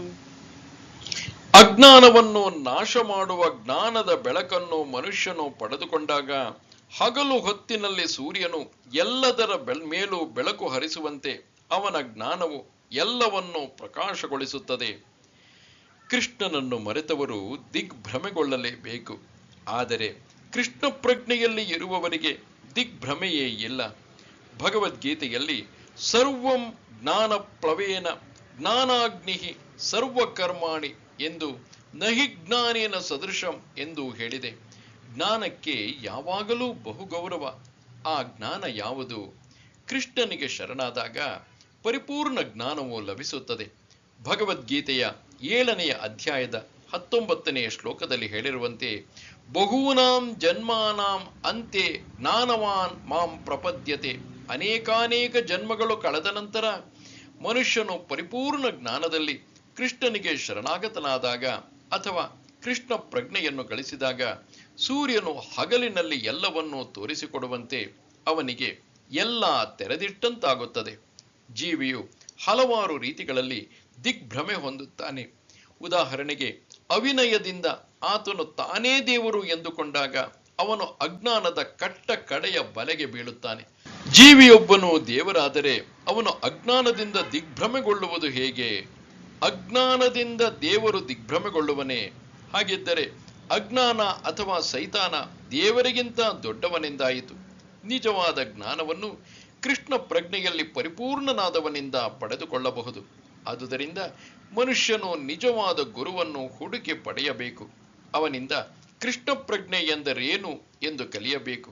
ಏಕೆಂದರೆ ಸೂರ್ಯನು ಕತ್ತಲನ್ನೆಲ್ಲ ಹೊಡೆದಟ್ಟುವಂತೆ ಕೃಷ್ಣ ಪ್ರಜ್ಞೆಯು ಎಲ್ಲ ಅಜ್ಞಾನವನ್ನು ಹೊಡೆದಟ್ಟುವುದು. ತಾನು ಈ ದೇಹವಲ್ಲ, ದೇಹವನ್ನು ಮೀರಿದವನು ಎಂದು ಸಂಪೂರ್ಣವಾಗಿ ತಿಳಿದವನೂ ಕೂಡ ಆತ್ಮಕ್ಕೂ ಪರಮಾತ್ಮನಿಗೂ ಇರುವ ವ್ಯತ್ಯಾಸವನ್ನು ಅರ್ಥ ಮಾಡಿಕೊಳ್ಳದೆ ಹೋಗಬಹುದು. ಆದರೆ ಆತನು ಪರಿಪೂರ್ಣನಾದ ನಿಜವಾದ ಕೃಷ್ಣ ಪ್ರಜ್ಞೆಯುಳ್ಳ ಗುರುವಿನ ಆಶ್ರಯ ಪಡೆಯುವ ಮನಸ್ಸು ಮಾಡಿದರೆ ಎಲ್ಲವನ್ನೂ ಚೆನ್ನಾಗಿ ತಿಳಿದುಕೊಳ್ಳಬಹುದು. ಭಗವಂತನ ಪ್ರತಿನಿಧಿಯನ್ನು ಭೇಟಿಯಾದಾಗ ಮಾತ್ರ ಭಗವಂತನೊಡನೆ ತನ್ನ ಸಂಬಂಧವನ್ನು ತಿಳಿಯಲು ಸಾಧ್ಯ. ಭಗವಂತನ ಪ್ರತಿನಿಧಿಗೆ ಸಾಮಾನ್ಯವಾಗಿ ಭಗವಂತನಿಗೆ ಸಲ್ಲಿಸುವ ಎಲ್ಲ ಗೌರವವೂ ಸಲ್ಲುತ್ತದೆ. ಏಕೆಂದರೆ ಆತನಿಗೆ ದೇವರ ವಿಷಯ ಗೊತ್ತು. ಆದರೆ ಆತನು ತಾನೇ ದೇವರೆಂದು ಎಂದು ಹೇಳಿಕೊಳ್ಳುವುದಿಲ್ಲ.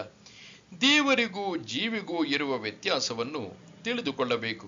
ಆದ್ದರಿಂದಲೇ ಶ್ರೀಕೃಷ್ಣನು 2ನೇ ಅಧ್ಯಾಯದಲ್ಲಿ ಪ್ರತಿಯೊಂದು ಜೀವಿಯು ಪ್ರತ್ಯೇಕ ವ್ಯಕ್ತಿಯೇ ಮತ್ತು ಭಗವಂತನು ಪ್ರತ್ಯೇಕ ಪುರುಷನೇ ಎಂದು ಹೇಳಿದನು. ಅವರೆಲ್ಲರೂ ಹಿಂದೆ ಪ್ರತ್ಯೇಕ ವ್ಯಕ್ತಿಗಳಾಗಿದ್ದವರು, ಈಗ ಪ್ರತ್ಯೇಕ ವ್ಯಕ್ತಿಗಳಾಗಿದ್ದಾರೆ. ಮತ್ತು ಮುಕ್ತಿಯನ್ನು ಪಡೆದ ಅನಂತರವೂ ಭವಿಷ್ಯದಲ್ಲಿ ಪ್ರತ್ಯೇಕ ವ್ಯಕ್ತಿಗಳಾಗಿರುತ್ತಾರೆ. ರಾತ್ರಿಯ ಕತ್ತಲಿನಲ್ಲಿ ಎಲ್ಲವೂ ಒಂದೇ ಆಗಿ ಕಾಣುತ್ತದೆ. ಆದರೆ ಹಗಲಿನಲ್ಲಿ ಸೂರ್ಯನು ಮೇಲೇರಿದಾಗ ಪ್ರತಿಯೊಂದು ವಸ್ತುವನ್ನು ಅದರ ನಿಜವಾದ ಸ್ವರೂಪದಲ್ಲಿ ಕಾಣುತ್ತೇವೆ. ಅಧ್ಯಾತ್ಮ ಜೀವನದಲ್ಲಿ ವ್ಯಕ್ತಿಗತ ಅಸ್ತಿತ್ವದ ಜ್ಞಾನವೇ ನಿಜವಾದ ಜ್ಞಾನ. ತದ್ಬುದ್ಧಯಸ್ತದಾತ್ಮಾನಸ್ತನ್ನಿಷ್ಠಾಸ್ತತ್ಪರಾಯಣಾಃ ಗಚ್ಚಂತ್ಯ ಪುನರಾವೃತ್ತಿಂ ಜ್ಞಾನ ನಿರ್ಧೂತ ಕಲ್ಮಷಾಃ.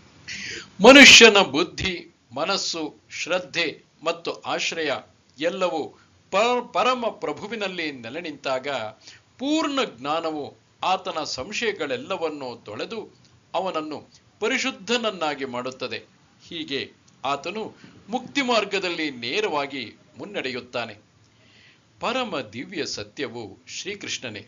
ಇಡೀ ಭಗವದ್ಗೀತೆಯು ಕೃಷ್ಣನು ದೇವೋತ್ತಮ ಪರಮಪುರುಷ ಎನ್ನುವ ದೃಢವಾದ ಹೇಳಿಕೆಯ ಸುತ್ತ ಕೇಂದ್ರೀಕೃತವಾಗಿದೆ. ಎಲ್ಲ ವೈದಿಕ ಸಾಹಿತ್ಯವೂ ಇದನ್ನೇ ಹೇಳುತ್ತದೆ. ಪರತತ್ವ ಎಂದರೆ ಪರಮ ಸತ್ಯ. ಪರಮ ಸತ್ಯವನ್ನು ತಿಳಿದವರು ಅದನ್ನು ಬ್ರಹ್ಮನ್, ಪರಮಾತ್ಮ ಮತ್ತು ಭಗವಾನ್ ಎಂದು ತಿಳಿಯುತ್ತಾರೆ. ಭಗವಾನ್ ಅಥವಾ ದೇವೋತ್ತಮ ಪರಮಪುರುಷನು ಪರಮ ಸತ್ಯದ ಅಂತಿಮ ಸಿದ್ಧಾಂತ. ಇದಕ್ಕಿಂತ ಮಿಗಿಲಾದುದು ಏನೂ ಇಲ್ಲ. ಭಗವಂತನು ಮತ್ತಃ ಪರತರಂ ನಾನ್ಯತ್ ಕಿಂಚಿದಸ್ತಿ ಧನಂಜಯ ಎಂದು ಹೇಳುತ್ತಾನೆ. ಕೃಷ್ಣನು ನಿರಾಕಾರ ಬ್ರಹ್ಮನನ್ನು ಸಮರ್ಥಿಸುತ್ತಾನೆ. ಬ್ರಹ್ಮಣೋ ಹಿ ಪ್ರತಿಷ್ಠಾಹಂ. ಆದುದರಿಂದ ಎಲ್ಲ ರೀತಿಗಳಲ್ಲಿ ಕೃಷ್ಣನು ಪರಮ ಸತ್ಯ. ಯಾರ ಮನಸ್ಸು, ಬುದ್ಧಿ, ಶ್ರದ್ಧೆ ಮತ್ತು ಆಶ್ರಯಗಳು ಯಾವಾಗಲೂ ಕೃಷ್ಣನಲ್ಲಿ ಇರುತ್ತವೆಯೋ, ಅಥವಾ ಬೇರೆ ಮಾತುಗಳಲ್ಲಿ ಹೇಳುವುದಾದರೆ ಯಾರು ಸಂಪೂರ್ಣವಾಗಿ ಕೃಷ್ಣ ಪ್ರಜ್ಞೆಯಲ್ಲಿ ಇರುವರೋ ಅವರ ಎಲ್ಲ ಸಂದೇಹಗಳು ನಿಶ್ಚಯವಾಗಿಯೂ ಸಂಪೂರ್ಣವಾಗಿ ತೊಡೆದು ಹೋಗುತ್ತವೆ. ಆತನಿಗೆ ಅಧ್ಯಾತ್ಮವನ್ನು ಕುರಿತ ಪ್ರತಿಯೊಂದು ಸಂಗತಿಯು ಪರಿಪೂರ್ಣವಾಗಿ ತಿಳಿಯುತ್ತದೆ. ಕೃಷ್ಣ ಪ್ರಜ್ಞೆ ಇರುವ ಮನುಷ್ಯನು ಕೃಷ್ಣನಲ್ಲಿ ದ್ವಂದ್ವ ಅಂದರೆ ಒಂದೇ ಕಾಲದಲ್ಲಿ ಏಕತೆ ಮತ್ತು ಪ್ರತ್ಯೇಕತೆ ಇದೆ ಎನ್ನುವುದನ್ನು ಚೆನ್ನಾಗಿ ಅರ್ಥ ಮಾಡಿಕೊಳ್ಳಬಲ್ಲ. ಇಂತಹ ಆಧ್ಯಾತ್ಮಿಕ ಜ್ಞಾನದ ಬಲದಿಂದ ಆತನು ಮುಕ್ತಿ ಮಾರ್ಗದಲ್ಲಿ ದೃಢವಾಗಿ ಮುನ್ನಡೆಯಬಲ್ಲ. ವಿದ್ಯಾ ವಿನಯ ಸಂಪನ್ನೇ ಬ್ರಾಹ್ಮಣೇ ಗವಿಹಸ್ತಿನಿ ಶುನಿ ಚೈವಶ್ವಪಾಕೆ ಚ ಪಂಡಿತಾಃ ಸಮದರ್ಶಿನಃ. ನಮ್ರರಾದ ಜ್ಞಾನಿಗಳು ನಿಜವಾದ ಜ್ಞಾನವನ್ನು ಪಡೆದವರಾದುದರಿಂದ ವಿದ್ಯಾ ವಿನಯ ಸಂಪನ್ನನಾದ ಬ್ರಾಹ್ಮಣನನ್ನು, ಹಸುವನ್ನು, ಆನೆಯನ್ನು, ನಾಯಿಯನ್ನು, ನಾಯಿಯ ಮಾಂಸವನ್ನು ತಿನ್ನುವವನನ್ನು ಅಂದರೆ ಅಂತ್ಯಜನನ್ನು ಒಂದೇ ರೀತಿ ಕಾಣುತ್ತಾರೆ. ಕೃಷ್ಣ ಪ್ರಜ್ಞೆಗಿರುವ ಮನುಷ್ಯನು ಯಾವುದೇ ವರ್ಗಗಳಲ್ಲಿ ಅಥವಾ ಜಾತಿಗಳಲ್ಲಿ ವ್ಯತ್ಯಾಸವನ್ನು ಮಾಡುವುದಿಲ್ಲ. ಸಾಮಾಜಿಕ ದೃಷ್ಟಿಯಿಂದ ಬ್ರಾಹ್ಮಣನು, ಅಂತ್ಯಜನು ಬೇರೆ ಬೇರೆ ಇರಬಹುದು. ನಾಯಿ, ಹಸು ಮತ್ತು ಆನೆಗಳು ಪ್ರಾಣಿ ವರ್ಗದ ದೃಷ್ಟಿಯಿಂದ ಬೇರೆ ಬೇರೆ ಇರಬಹುದು. ಆದರೆ ದೇಹದ ಈ ವ್ಯತ್ಯಾಸಗಳು ವಿದ್ವಾಂಸನಾದ ಅಧ್ಯಾತ್ಮವಾದಿಯ ದೃಷ್ಟಿಯಿಂದ ಅರ್ಥವಿಲ್ಲದವು. ಇದಕ್ಕೆ ಪರಮ ಪ್ರಭುವಿನೊಂದಿಗೆ ಅವುಗಳ ಸಂಬಂಧವೇ ಕಾರಣ. ಏಕೆಂದರೆ ಭಗವಂತನು ಸ್ವಾಂಶವಾದ ಪರಮಾತ್ಮನಲ್ಲಿ ಎಲ್ಲರ ಹೃದಯಗಳಲ್ಲಿದ್ದಾನೆ. ಪರಮ ಸತ್ಯವನ್ನು ಹೀಗೆ ಅರ್ಥ ಮಾಡಿಕೊಳ್ಳುವುದೇ ನಿಜವಾದ ವಿದ್ವತ್ತು. ಬೇರೆ ಬೇರೆ ಜಾತಿಗಳ ಅಥವಾ ಬೇರೆ ಬೇರೆ ಜೀವವರ್ಗಗಳ ದೇಹಗಳ ಮಟ್ಟಿಗೆ ಹೇಳುವುದಾದರೆ ಭಗವಂತನು ಎಲ್ಲರ ವಿಷಯದಲ್ಲಿಯೂ ಒಂದೇ ರೀತಿಯಾಗಿ ದಯೆಯನ್ನು ತೋರಿಸುತ್ತಾನೆ. ಏಕೆಂದರೆ ಅವನು ಪ್ರತಿಯೊಂದು ಜೀವಿಯನ್ನು ಸ್ನೇಹಿತನೆಂದೇ ಕಾಣುತ್ತಾನೆ. ಜೀವಿಗಳ ಸನ್ನಿವೇಶಗಳು ಏನೇ ಇರಲಿ, ತಾನು ಪರಮಾತ್ಮನಾಗಿಯೇ ಇರುತ್ತಾನೆ. ಬ್ರಾಹ್ಮಣನ ದೇಹವು ಅಂತ್ಯಜನ ದೇಹವು ಒಂದೇ ಅಲ್ಲ.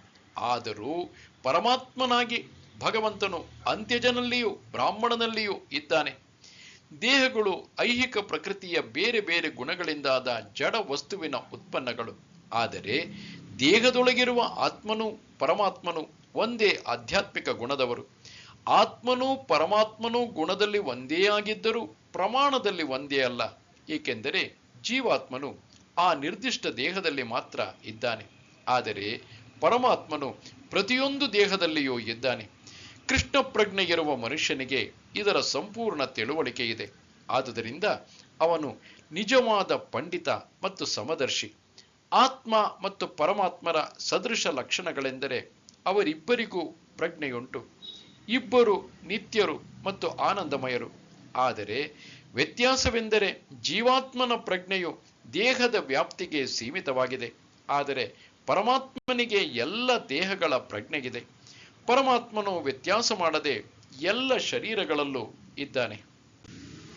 ಇಹೈವ ತೈರ್ಜಿತಃ ಸರ್ಗಃ ಯೇಷಾಂ ಸಾಮ್ಯೇ ಸ್ಥಿತಂ ಮನಃ ನಿರ್ದೋಷಂ ಹಿ ಸಮಂ ಬ್ರಹ್ಮ ತಸ್ಮಾತ್ ಬ್ರಹ್ಮಣಿ ತೇ ಸ್ಥಿತಾಃ. ಯಾರ ಮನಸ್ಸು ಸ್ಥಿರವಾಗಿದ್ದು ಸಮಭಾವದಲ್ಲಿ ನೆಲೆಸಿರುವುದೋ ಅವರು ಆಗಲೇ ಹುಟ್ಟು ಸಾವುಗಳ ಸ್ಥಿತಿಯನ್ನು ಗೆದ್ದಿರುತ್ತಾರೆ. ಅವರು ಬ್ರಹ್ಮನ್ನಂತೆ ದೋಷರಹಿತರು. ಆದುದರಿಂದ ಅವರು ಆಗಲೇ ಬ್ರಹ್ಮನ್ನಲ್ಲಿ ಇರುತ್ತಾರೆ. ಮೇಲೆ ಹೇಳಿದಂತೆ ಸಮಚಿತ್ತವು ಆತ್ಮಸಾಕ್ಷಾತ್ಕಾರದ ಗುರುತು. ಇಂತಹ ಸ್ಥಿತಿಯನ್ನು ತಲುಪಿರುವ ವ್ಯಕ್ತಿಗಳು ಲೌಕಿಕ ಸ್ಥಿತಿಗಳನ್ನು, ಮುಖ್ಯವಾಗಿ ಹುಟ್ಟು ಸಾವುಗಳನ್ನು ಗೆದ್ದಿದ್ದಾರೆ ಎಂದು ಭಾವಿಸಬೇಕು. ಮನುಷ್ಯನು ತನ್ನನ್ನು ಈ ದೇಹದೊಂದಿಗೆ ಗುರುತಿಸಿಕೊಂಡಷ್ಟು ಕಾಲವೂ ಆತನನ್ನು ಬದ್ಧಾತ್ಮ ಎಂದೇ ಪರಿಗಣಿಸಬೇಕು. ಆದರೆ ಆತ್ಮಸಾಕ್ಷಾತ್ಕಾರದಿಂದ ಅವನು ಸಮಚಿತ್ತದ ನೆಲೆಗೆ ಏರಿದಾಗ ಅವನು ಬದ್ಧ ಬದುಕಿನಿಂದ ಮುಕ್ತನಾಗುತ್ತಾನೆ. ಬೇರೆ ಮಾತುಗಳಲ್ಲಿ ಹೇಳುವುದಾದರೆ ಆತನು ಐಹಿಕ ಜಗತ್ತಿನಲ್ಲಿ ಹುಟ್ಟುವ ಅಗತ್ಯವಿಲ್ಲ. ಅವನು ಮರಣಾನಂತರ ಆಧ್ಯಾತ್ಮಿಕ ವ್ಯೋಮವನ್ನು ಪ್ರವೇಶಿಸಬಲ್ಲನು. ಭಗವಂತನಿಗೆ ಆಕರ್ಷಣೆಯು ದ್ವೇಷವೂ ಇಲ್ಲವಾದುದರಿಂದ ಅವನು ದೋಷರಹಿತನು.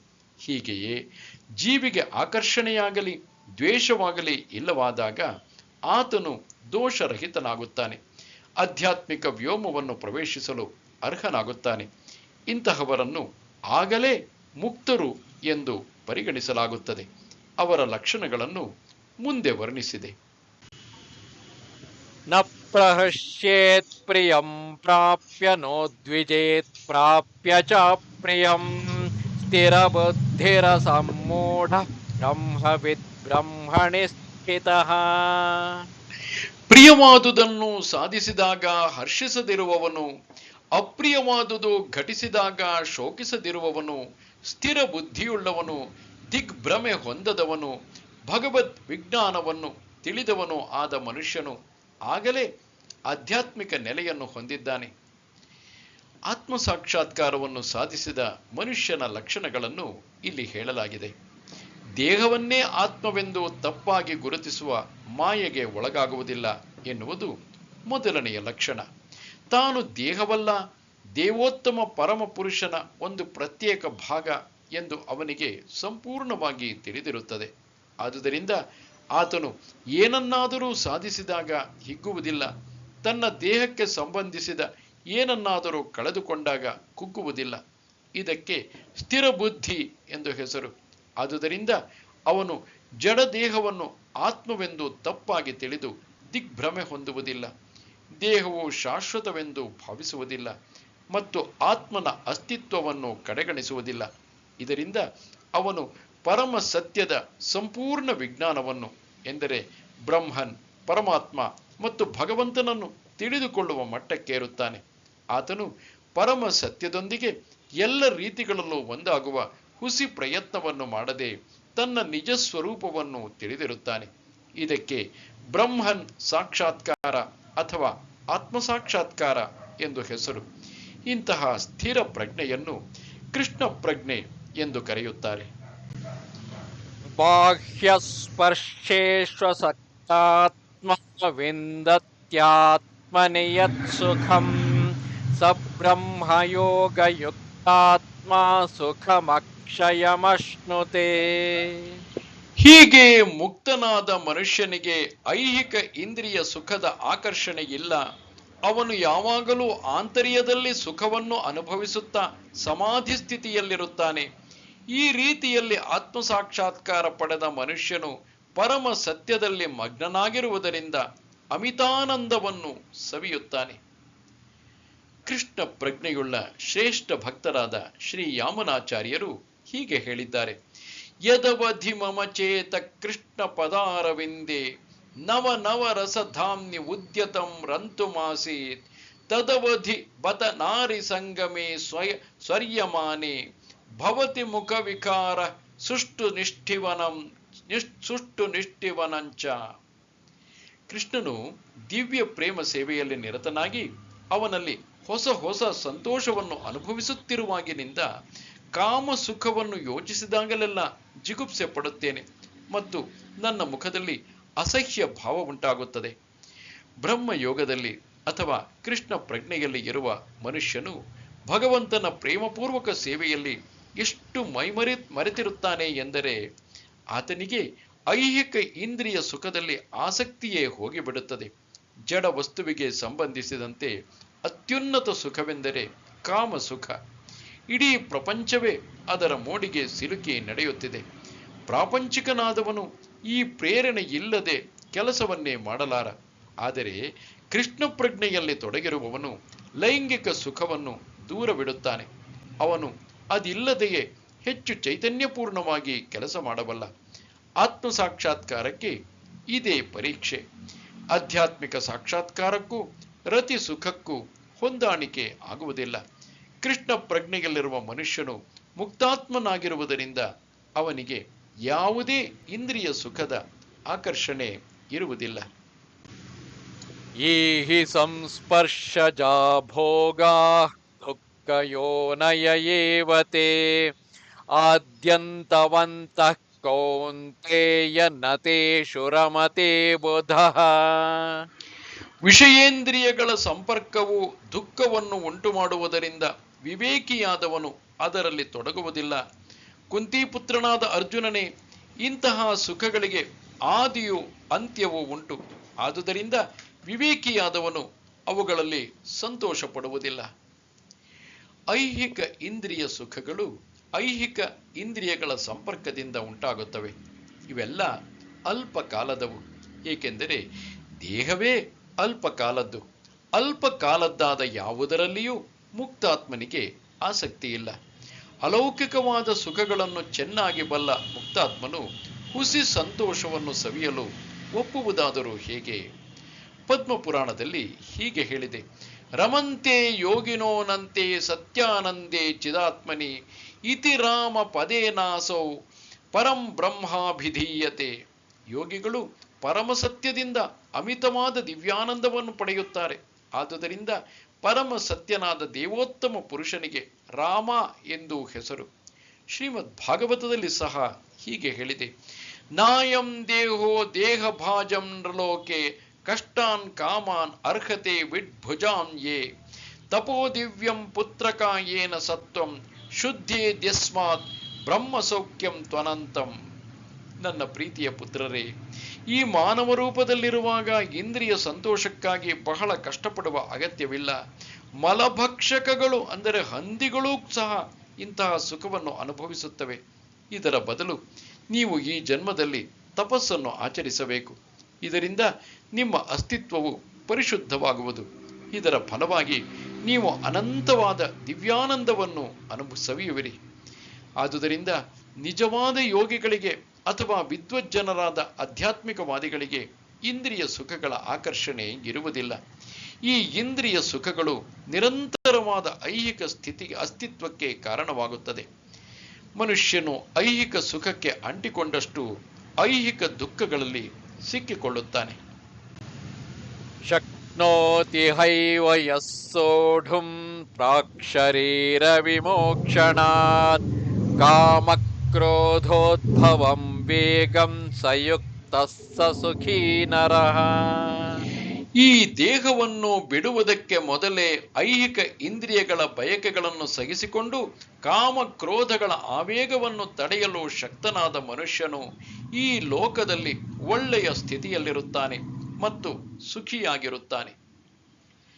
ಆತ್ಮ ಸಾಕ್ಷಾತ್ಕಾರದ ಮಾರ್ಗದಲ್ಲಿ ತಡೆಯಿಲ್ಲದ ಮುನ್ನಡೆಯನ್ನು ಬಯಸುವವನು ಐಹಿಕ ಇಂದ್ರಿಯಗಳ ಆವೇಗವನ್ನು ಹತೋಟಿಯಲ್ಲಿಡಲು ಪ್ರಯತ್ನಿಸಬೇಕು. ಮಾತು, ಕೋಪ, ಮನಸ್ಸು, ಉದರ, ಜನನೇಂದ್ರಿಯ, ನಾಲಿಗೆ ಇವುಗಳ ಒತ್ತಡವಿರುತ್ತದೆ. ನಾನಾ ಇಂದ್ರಿಯಗಳ ಮತ್ತು ಮನಸ್ಸಿನ ಒತ್ತಡಗಳನ್ನು ಹತೋಟಿಯಲ್ಲಿ ಇಡಬಲ್ಲವನಿಗೆ ಗೋಸ್ವಾಮಿ ಅಥವಾ ಸ್ವಾಮಿ ಎಂದು ಹೆಸರು. ಇಂತಹ ಗೋಸ್ವಾಮಿಗಳು ಕಟ್ಟುನಿಟ್ಟಾಗಿ ನಿಯಂತ್ರಿಸಿದ ಜೀವನವನ್ನು ನಡೆಸುತ್ತಾರೆ ಮತ್ತು ಇಂದ್ರಿಯಗಳ ಒತ್ತಡಕ್ಕೆ ಒಳಗಾಗುವುದಿಲ್ಲ. ಐಹಿಕ ಬಯಕೆಗಳು ಪೂರ್ಣಗೊಳ್ಳದಿದ್ದರೆ ಅವು ಕ್ರೋಧವನ್ನು ಉಂಟುಮಾಡುತ್ತವೆ. ಇದರಿಂದ ಮನಸ್ಸು, ಕಣ್ಣು ಮತ್ತು ಹೃದಯಗಳು ಕ್ಷೋಭೆಗೆ ಒಳಗಾಗುತ್ತವೆ. ಆದುದರಿಂದ ಈ ಐಹಿಕ ದೇಹವನ್ನು ಬಿಡುವ ಮೊದಲೇ ಇವನ್ನು ನಿಯಂತ್ರಿಸುವುದನ್ನು ಮನುಷ್ಯನು ಅಭ್ಯಾಸ ಮಾಡಬೇಕು. ಇದನ್ನು ಮಾಡಬಲ್ಲವನು ಆತ್ಮಸಾಕ್ಷಾತ್ಕಾರವನ್ನು ಪಡೆದವನು ಎಂದು ತಿಳಿಯಬಹುದು. ಹೀಗೆ ಆತ್ಮಸಾಕ್ಷಾತ್ಕಾರದ ಸ್ಥಿತಿಯಲ್ಲಿ ಆತನು ಸುಖವಾಗಿರುತ್ತಾನೆ. ಕಾಮ ಕ್ರೋಧಗಳನ್ನು ನಿಯಂತ್ರಿಸಲು ಶ್ರಮಿಸುವುದು ಆಧ್ಯಾತ್ಮಿಕವಾದಿಗಳ ಕರ್ತವ್ಯ. ಯೋऽन्तಃ ಸುಖೋऽन्तರಾರಾಮಃ ತಥಾन्तರ್ಜ್ಯೋತಿರೇವ ಯಃ ಸ ಯೋಗಿ ಬ್ರಹ್ಮ ನಿರ್ವಾಣಂ ಬ್ರಹ್ಮಭೂತೋऽಧಿಗಚ್ಚತಿ. ಯಾರು ಆಂತರ್ಯದಲ್ಲಿಯೇ ಸುಖ ಪಡುತ್ತಾನೋ, ಯಾರು ಆಂತರ್ಯದಲ್ಲಿಯೇ ಕ್ರಿಯಾಶೀಲನಾಗಿದ್ದು ಸಂತೋಷಿಸುತ್ತಾನೋ ಮತ್ತು ಯಾರ ಗುರಿಯು ಅಂತರ್ಮುಖಿಯಾಗಿದೆಯೋ ಅಂತಹವನು ವಾಸ್ತವವಾಗಿ ಪರಿಪೂರ್ಣ ಯೋಗಿ. ಆತನು ಬ್ರಹ್ಮನ್ನಲ್ಲಿ ಮುಕ್ತನು ಮತ್ತು ಕಟ್ಟ ಕಡೆಗೆ ಪರಮ ಪ್ರಭುವನ್ನು ಹೊಂದುತ್ತಾನೆ. ಬಹಿರಂಗದ ಕ್ರಿಯೆಗಳು ಬಾಹ್ಯ ಸುಖವನ್ನು ಪಡೆಯುವುದಕ್ಕಾಗಿಯೇ ಇವೆ. ಮನುಷ್ಯನು ಅಂತರಂಗದಲ್ಲಿ ಸುಖವನ್ನು ಅನುಭವಿಸಲು ಅಸಮರ್ಥನಾದರೆ ಬಾಹ್ಯ ಸುಖ ನೀಡುವ ಈ ಕ್ರಿಯೆಗಳನ್ನು ಹೇಗೆ ತಾನೇ ಬಿಡಬಲ್ಲನು? ಮುಕ್ತನಾದ ಮನುಷ್ಯನು ವಾಸ್ತವವಾದ ಅನುಭವದಿಂದ ಸುಖವನ್ನು ಸವಿಯುತ್ತಾನೆ. ಆದುದರಿಂದ ಆತನು ಯಾವ ಸ್ಥಳದಲ್ಲಿಯೇ ಆಗಲಿ ಮೌನವಾಗಿ ಕುಳಿತು ತನ್ನೊಳಗೆ ಬದುಕಿನ ಚಟುವಟಿಕೆಗಳನ್ನು ಸವಿಯಬಲ್ಲ. ಇಂತಹ ಮುಕ್ತನಾದ ಮನುಷ್ಯನು ಬಾಹ್ಯ ಐಹಿಕ ಸುಖವನ್ನು ಬಯಸುವುದಿಲ್ಲ. ಈ ಸ್ಥಿತಿಗೆ ಬ್ರಹ್ಮಭೂತ ಎಂದು ಹೆಸರು. ಇದನ್ನು ಸಾಧಿಸಿದರೆ ಭಗವದ್ಧಾಮಕ್ಕೆ ಮರಳುವುದು ಖಂಡಿತ. ಲಭಂತೆ ಬ್ರಹ್ಮ ನಿರ್ವಾಣಂ ಋಷಯಃ ಕ್ಷೀಣಕಲ್ಮಷಾಃ ಛಿನ್ನದ್ವೈಧಾಯತಾತ್ಮಾನಃ ಸರ್ವಭೂತಹಿತೇ ರತಾಃ. ಯಾರು ಸಂದೇಹಗಳಿಂದ ಉದ್ಭವವಾಗುವ ದ್ವಂದ್ವಗಳನ್ನು ಮೀರಿರುವರೋ, ಅಂತರಂಗದಲ್ಲಿ ಮನಸ್ಸನ್ನು ತೊಡಗಿಸಿರುತ್ತಾರೋ, ಎಲ್ಲ ಜೀವಿಗಳ ಹಿತಕ್ಕಾಗಿ ಸದಾ ಶ್ರಮಿಸುವರೋ ಮತ್ತು ಎಲ್ಲ ಪಾಪಗಳಿಂದ ಮುಕ್ತರಾಗಿರುವರೋ ಅವರು ಬ್ರಹ್ಮ ನಿರ್ವಾಣವನ್ನು ಪಡೆಯುತ್ತಾರೆ. ಸಂಪೂರ್ಣವಾಗಿ ಕೃಷ್ಣ ಪ್ರಜ್ಞೆಯಲ್ಲಿರುವ ಮನುಷ್ಯನು ಮಾತ್ರ ಎಲ್ಲ ಜೀವಿಗಳ ಕಲ್ಯಾಣ ಕಾರ್ಯದಲ್ಲಿ ನಿರತನಾಗಿದ್ದಾನೆ ಎಂದು ಹೇಳಬಹುದು. ಎಲ್ಲ ವಸ್ತುಗಳ ಆದಿಮೂಲವು ಕೃಷ್ಣನೆಂಬ ವಾಸ್ತವ ಜ್ಞಾನ ಹೊಂದಿದ್ದು ಆ ಮನೋಧರ್ಮದಲ್ಲಿ ಕೆಲಸ ಮಾಡುವ ಮನುಷ್ಯನು ಎಲ್ಲರಿಗಾಗಿ ಕೆಲಸ ಮಾಡುತ್ತಾನೆ. ಕೃಷ್ಣನೇ ಪರಮ ಭೋಕ್ತಾರ, ಪರಮ ಪ್ರಭು ಮತ್ತು ಪರಮ ಮಿತ್ರ ಎನ್ನುವುದನ್ನು ಮರೆತಿರುವುದೇ ಮಾನವ ಕುಲದ ದುಃಖಗಳಿಗೆ ಕಾರಣ. ಆದುದರಿಂದ ಇಡೀ ಮಾನವ ಸಮಾಜದಲ್ಲಿ ಈ ಪ್ರಜ್ಞೆಯನ್ನು ಪುನಶ್ಚೇತನಗೊಳಿಸಲು ಶ್ರಮಿಸುವುದೇ ಅತ್ಯುನ್ನತ ಕಲ್ಯಾಣ ಕಾರ್ಯ. ಬ್ರಹ್ಮ ನಿರ್ವಾಣವಾಗದೆ ಇಂತಹ ಶ್ರೇಷ್ಠ ಕಲ್ಯಾಣ ಕಾರ್ಯದಲ್ಲಿ ತೊಡಗುವುದು ಸಾಧ್ಯವಿಲ್ಲ. ಕೃಷ್ಣ ಪ್ರಜ್ಞೆಯಿರುವ ಮನುಷ್ಯನಿಗೆ ಕೃಷ್ಣನ ಪರಮಾಧಿಕಾರದ ವಿಷಯದಲ್ಲಿ ಯಾವುದೇ ಸಂದೇಹವಿರುವುದಿಲ್ಲ. ಆತನು ಎಲ್ಲ ಪಾಪಗಳಿಂದಲೂ ಬಿಡುಗಡೆ ಹೊಂದಿದವನು. ಆದುದರಿಂದ ಆತನಿಗೆ ಸಂದೇಹವೇ ಇಲ್ಲ. ಇದೇ ದೈವಿ ಪ್ರೇಮದ ಸ್ಥಿತಿ. ಮಾನವ ಸಮಾಜದ ಭೌತಿಕ ಹಿತಕ್ಕಾಗಿ ಮಾತ್ರ ಶ್ರಮಿಸುತ್ತಿರುವವನು ವಾಸ್ತವವಾಗಿ ಯಾರಿಗೂ ಸಹಾಯ ಮಾಡಲಾರ. ಬಾಹ್ಯ ಶರೀರಕ್ಕೆ ಮತ್ತು ಮನಸ್ಸಿಗೆ ತಾತ್ಕಾಲಿಕ ಪರಿಹಾರವನ್ನು ಕೊಡುವುದು ತೃಪ್ತಿಕರವಲ್ಲ. ಮನುಷ್ಯ ಭಗವಂತನೊಡನೆ ತನ್ನ ಸಂಬಂಧವನ್ನು ಮರೆತಿರುವುದೇ ಬದುಕಿನ ಕಠಿಣ ಹೋರಾಟದಲ್ಲಿ ಅವನ ಕ್ಲೇಶಗಳಿಗೆ ಕಾರಣ. ಮನುಷ್ಯನಿಗೆ ಕೃಷ್ಣನೊಡನೆ ತನ್ನ ಸಂಬಂಧದ ಸಂಪೂರ್ಣ ಪ್ರಜ್ಞೆಯಿರುವಾಗ ಆತನು ಅಶಾಶ್ವತ ಐಹಿಕ ದೇಹದಲ್ಲಿ ಇದ್ದರೂ ವಾಸ್ತವವಾಗಿ ಮುಕ್ತಾತ್ಮನೇ. ಕಾಮಕ್ರೋಧ ವಿಯುಕ್ತಾನಾಂ ಯತೀನಾಂ ಯತಚೇತಸಾಂ ಅಭಿತೋ ಬ್ರಹ್ಮ ನಿರ್ವಾಣಂ ವರ್ತತೆ ವಿದಿತಾತ್ಮನಾಂ. ಕಾಮಕ್ರೋಧಗಳಿಂದ ಬಿಡುಗಡೆ ಹೊಂದಿರುವವರು, ಆತ್ಮಸಾಕ್ಷಾತ್ಕಾರವನ್ನು ಪಡೆದವರು, ಸ್ವಯಂ ಶಿಸ್ತಿರುವವರು ಮತ್ತು ನಿರಂತರವಾಗಿ ಪರಿಪೂರ್ಣತೆಗಾಗಿ ಶ್ರಮಿಸುತ್ತಿರುವವರು ಆದವರಿಗೆ ಶೀಘ್ರವಾಗಿ ಬ್ರಹ್ಮ ನಿರ್ವಾಣವು ದೊರೆಯುವುದು ಖಂಡಿತ. ಸದಾ ಮುಕ್ತಿಗಾಗಿ ಶ್ರಮಿಸುತ್ತಿರುವ ಸಂತರಲ್ಲಿ ಕೃಷ್ಣ ಪ್ರಜ್ಞೆ ಇರುವವನೇ ಶ್ರೇಷ್ಠನಾದವನು. ಭಾಗವತವು ಈ ಅಂಶವನ್ನು ಹೀಗೆ ದೃಢಪಡಿಸುತ್ತದೆ. ಯತ್ಪಾದ ಪಂಕಜ ಪಲಾಶ ವಿಲಾಸ ಭಕ್ತ್ಯ ಕರ್ಮಾಶಯಂ ಗ್ರಥಿತಂ ಉದ್ಗ್ರಥಯಂತಿ ಸಂತಹ ತದ್ವನ್ನ ಮತಯೋ ಯತಯೋಪಿರುದ್ಧ ಸ್ರೋತೋ ಗಣಾಸ್ತಮ ಅರಣಂ ಭಜ ವಾಸುದೇವಂ. ದೇವೋತ್ತಮ ಪರಮ ಪುರುಷನಾದ ವಾಸುದೇವನನ್ನು ಭಕ್ತಿ ಸೇವೆಯಿಂದ ಪೂಜಿಸಲು ಪ್ರಯತ್ನಿಸು. ಸಾಕು. ಭಗವಂತನ ಪಾದ ಕಮಲಗಳ ಸೇವೆಯಿಂದ ದಿವ್ಯಾನಂದದಲ್ಲಿ ನಿರತರಾದವರು ಕಾಮ್ಯ ಕರ್ಮಗಳಿಗಾಗಿ ಬೇರೂರಿರುವ ಬಯಕೆಯನ್ನು ಬುಡ ಸಹಿತ ಕಿತ್ತು ಹಾಕಬಲ್ಲರು. ಅವರು ಇಂದ್ರಿಯಗಳ ಆವೇಗವನ್ನು ನಿಯಂತ್ರಿಸುವಷ್ಟರ ಮಟ್ಟಿಗೆ ಮಹಾ ಸಂತರೂ ಕೂಡ ನಿಯಂತ್ರಿಸಲಾರರು. ಬದ್ಧ ಆತ್ಮನಲ್ಲಿ ಕರ್ಮ ಫಲವನ್ನು ಸವಿಯುವ ಬಯಕೆಯು ಎಷ್ಟು ಆಳವಾಗಿದೆ ಎಂದರೆ ಮಹಾಸಂತರಿಗೂ ಕೂಡ ತುಂಬಾ ಶ್ರಮಪಟ್ಟರೂ ಇಂತಹ ಬಯಕೆಗಳನ್ನು ನಿಯಂತ್ರಿಸಲು ಸಾಧ್ಯವಾಗುವುದಿಲ್ಲ. ಕೃಷ್ಣ ಪ್ರಜ್ಞೆಯಿಂದ ಕೂಡಿ ಭಕ್ತಿ ಸೇವೆಯಲ್ಲಿ ಸದಾ ನಿರತನಾಗಿರುವ ಮತ್ತು ಆತ್ಮಸಾಕ್ಷಾತ್ಕಾರದಲ್ಲಿ ಪರಿಪೂರ್ಣನಾದ ಭಗವದ್ ಭಕ್ತನು ಬಹುಬೇಗ ಬ್ರಹ್ಮ ನಿರ್ವಾಣವನ್ನು ಪಡೆಯುತ್ತಾನೆ. ಆತ್ಮಸಾಕ್ಷಾತ್ಕಾರದಲ್ಲಿ ಸಂಪೂರ್ಣ ಜ್ಞಾನವಿರುವುದರಿಂದ ಆತನು ಸದಾ ಸಮಾಧಿ ಸ್ಥಿತಿಯಲ್ಲಿ ಇರುತ್ತಾನೆ. ಇದೇ ತೆರನಾದ ಒಂದು ನಿದರ್ಶನವನ್ನು ಇಲ್ಲಿ ಕೊಡಬಹುದು. ದರ್ಶನ ಧ್ಯಾನ ಸಂಸ್ಪರ್ಶೈರ್ ಮತ್ಸ್ಯ ಕೂರ್ಮ ವಿಹಂಗಮಾಹ ಸ್ಥಾನ್ಯಪತ್ಯಾನಿ ಪುಷ್ಣಂತಿ ತಥಾಹಂ ಅಪಿ ಪದ್ಮಜ. ನೋಟ, ಧ್ಯಾನ ಮತ್ತು ಸ್ಪರ್ಶ ಇವುಗಳಿಂದ ಮಾತ್ರವೇ ಮೀನು, ಆಮೆ ಮತ್ತು ಪಕ್ಷಿಗಳು ತಮ್ಮ ಸಂತತಿಯನ್ನು ಸಂರಕ್ಷಿಸುತ್ತವೆ. ಹೇ ಪದ್ಮಜ, ನಾನೂ ಹಾಗೆಯೇ ಮಾಡುತ್ತೇನೆ. ಮೀನು ತನ್ನ ಮರಿಗಳತ್ತ ನೋಡುವುದರಿಂದಲೇ ಅವುಗಳನ್ನು ಪೋಷಿಸುತ್ತದೆ. ಆಮೆಯು ಧ್ಯಾನ ಮಾತ್ರದಿಂದಲೇ ತನ್ನ ಮರಿಗಳನ್ನು ಸಂರಕ್ಷಿಸುತ್ತದೆ. ಆಮೆಯು ತನ್ನ ಮೊಟ್ಟೆಗಳನ್ನು ಭೂಮಿಯ ಮೇಲಿಡುತ್ತದೆ ಮತ್ತು ತಾನು ನೀರಿನಲ್ಲಿದ್ದು ಮೊಟ್ಟೆಗಳನ್ನು ಕುರಿತು ಧ್ಯಾನಿಸುತ್ತದೆ. ಹಾಗೆಯೇ ಕೃಷ್ಣ ಪ್ರಜ್ಞೆಯಲ್ಲಿರುವ ಭಕ್ತನು ಭಗವಂತನ ನಿವಾಸದಿಂದ ದೂರವಿರಬಹುದು.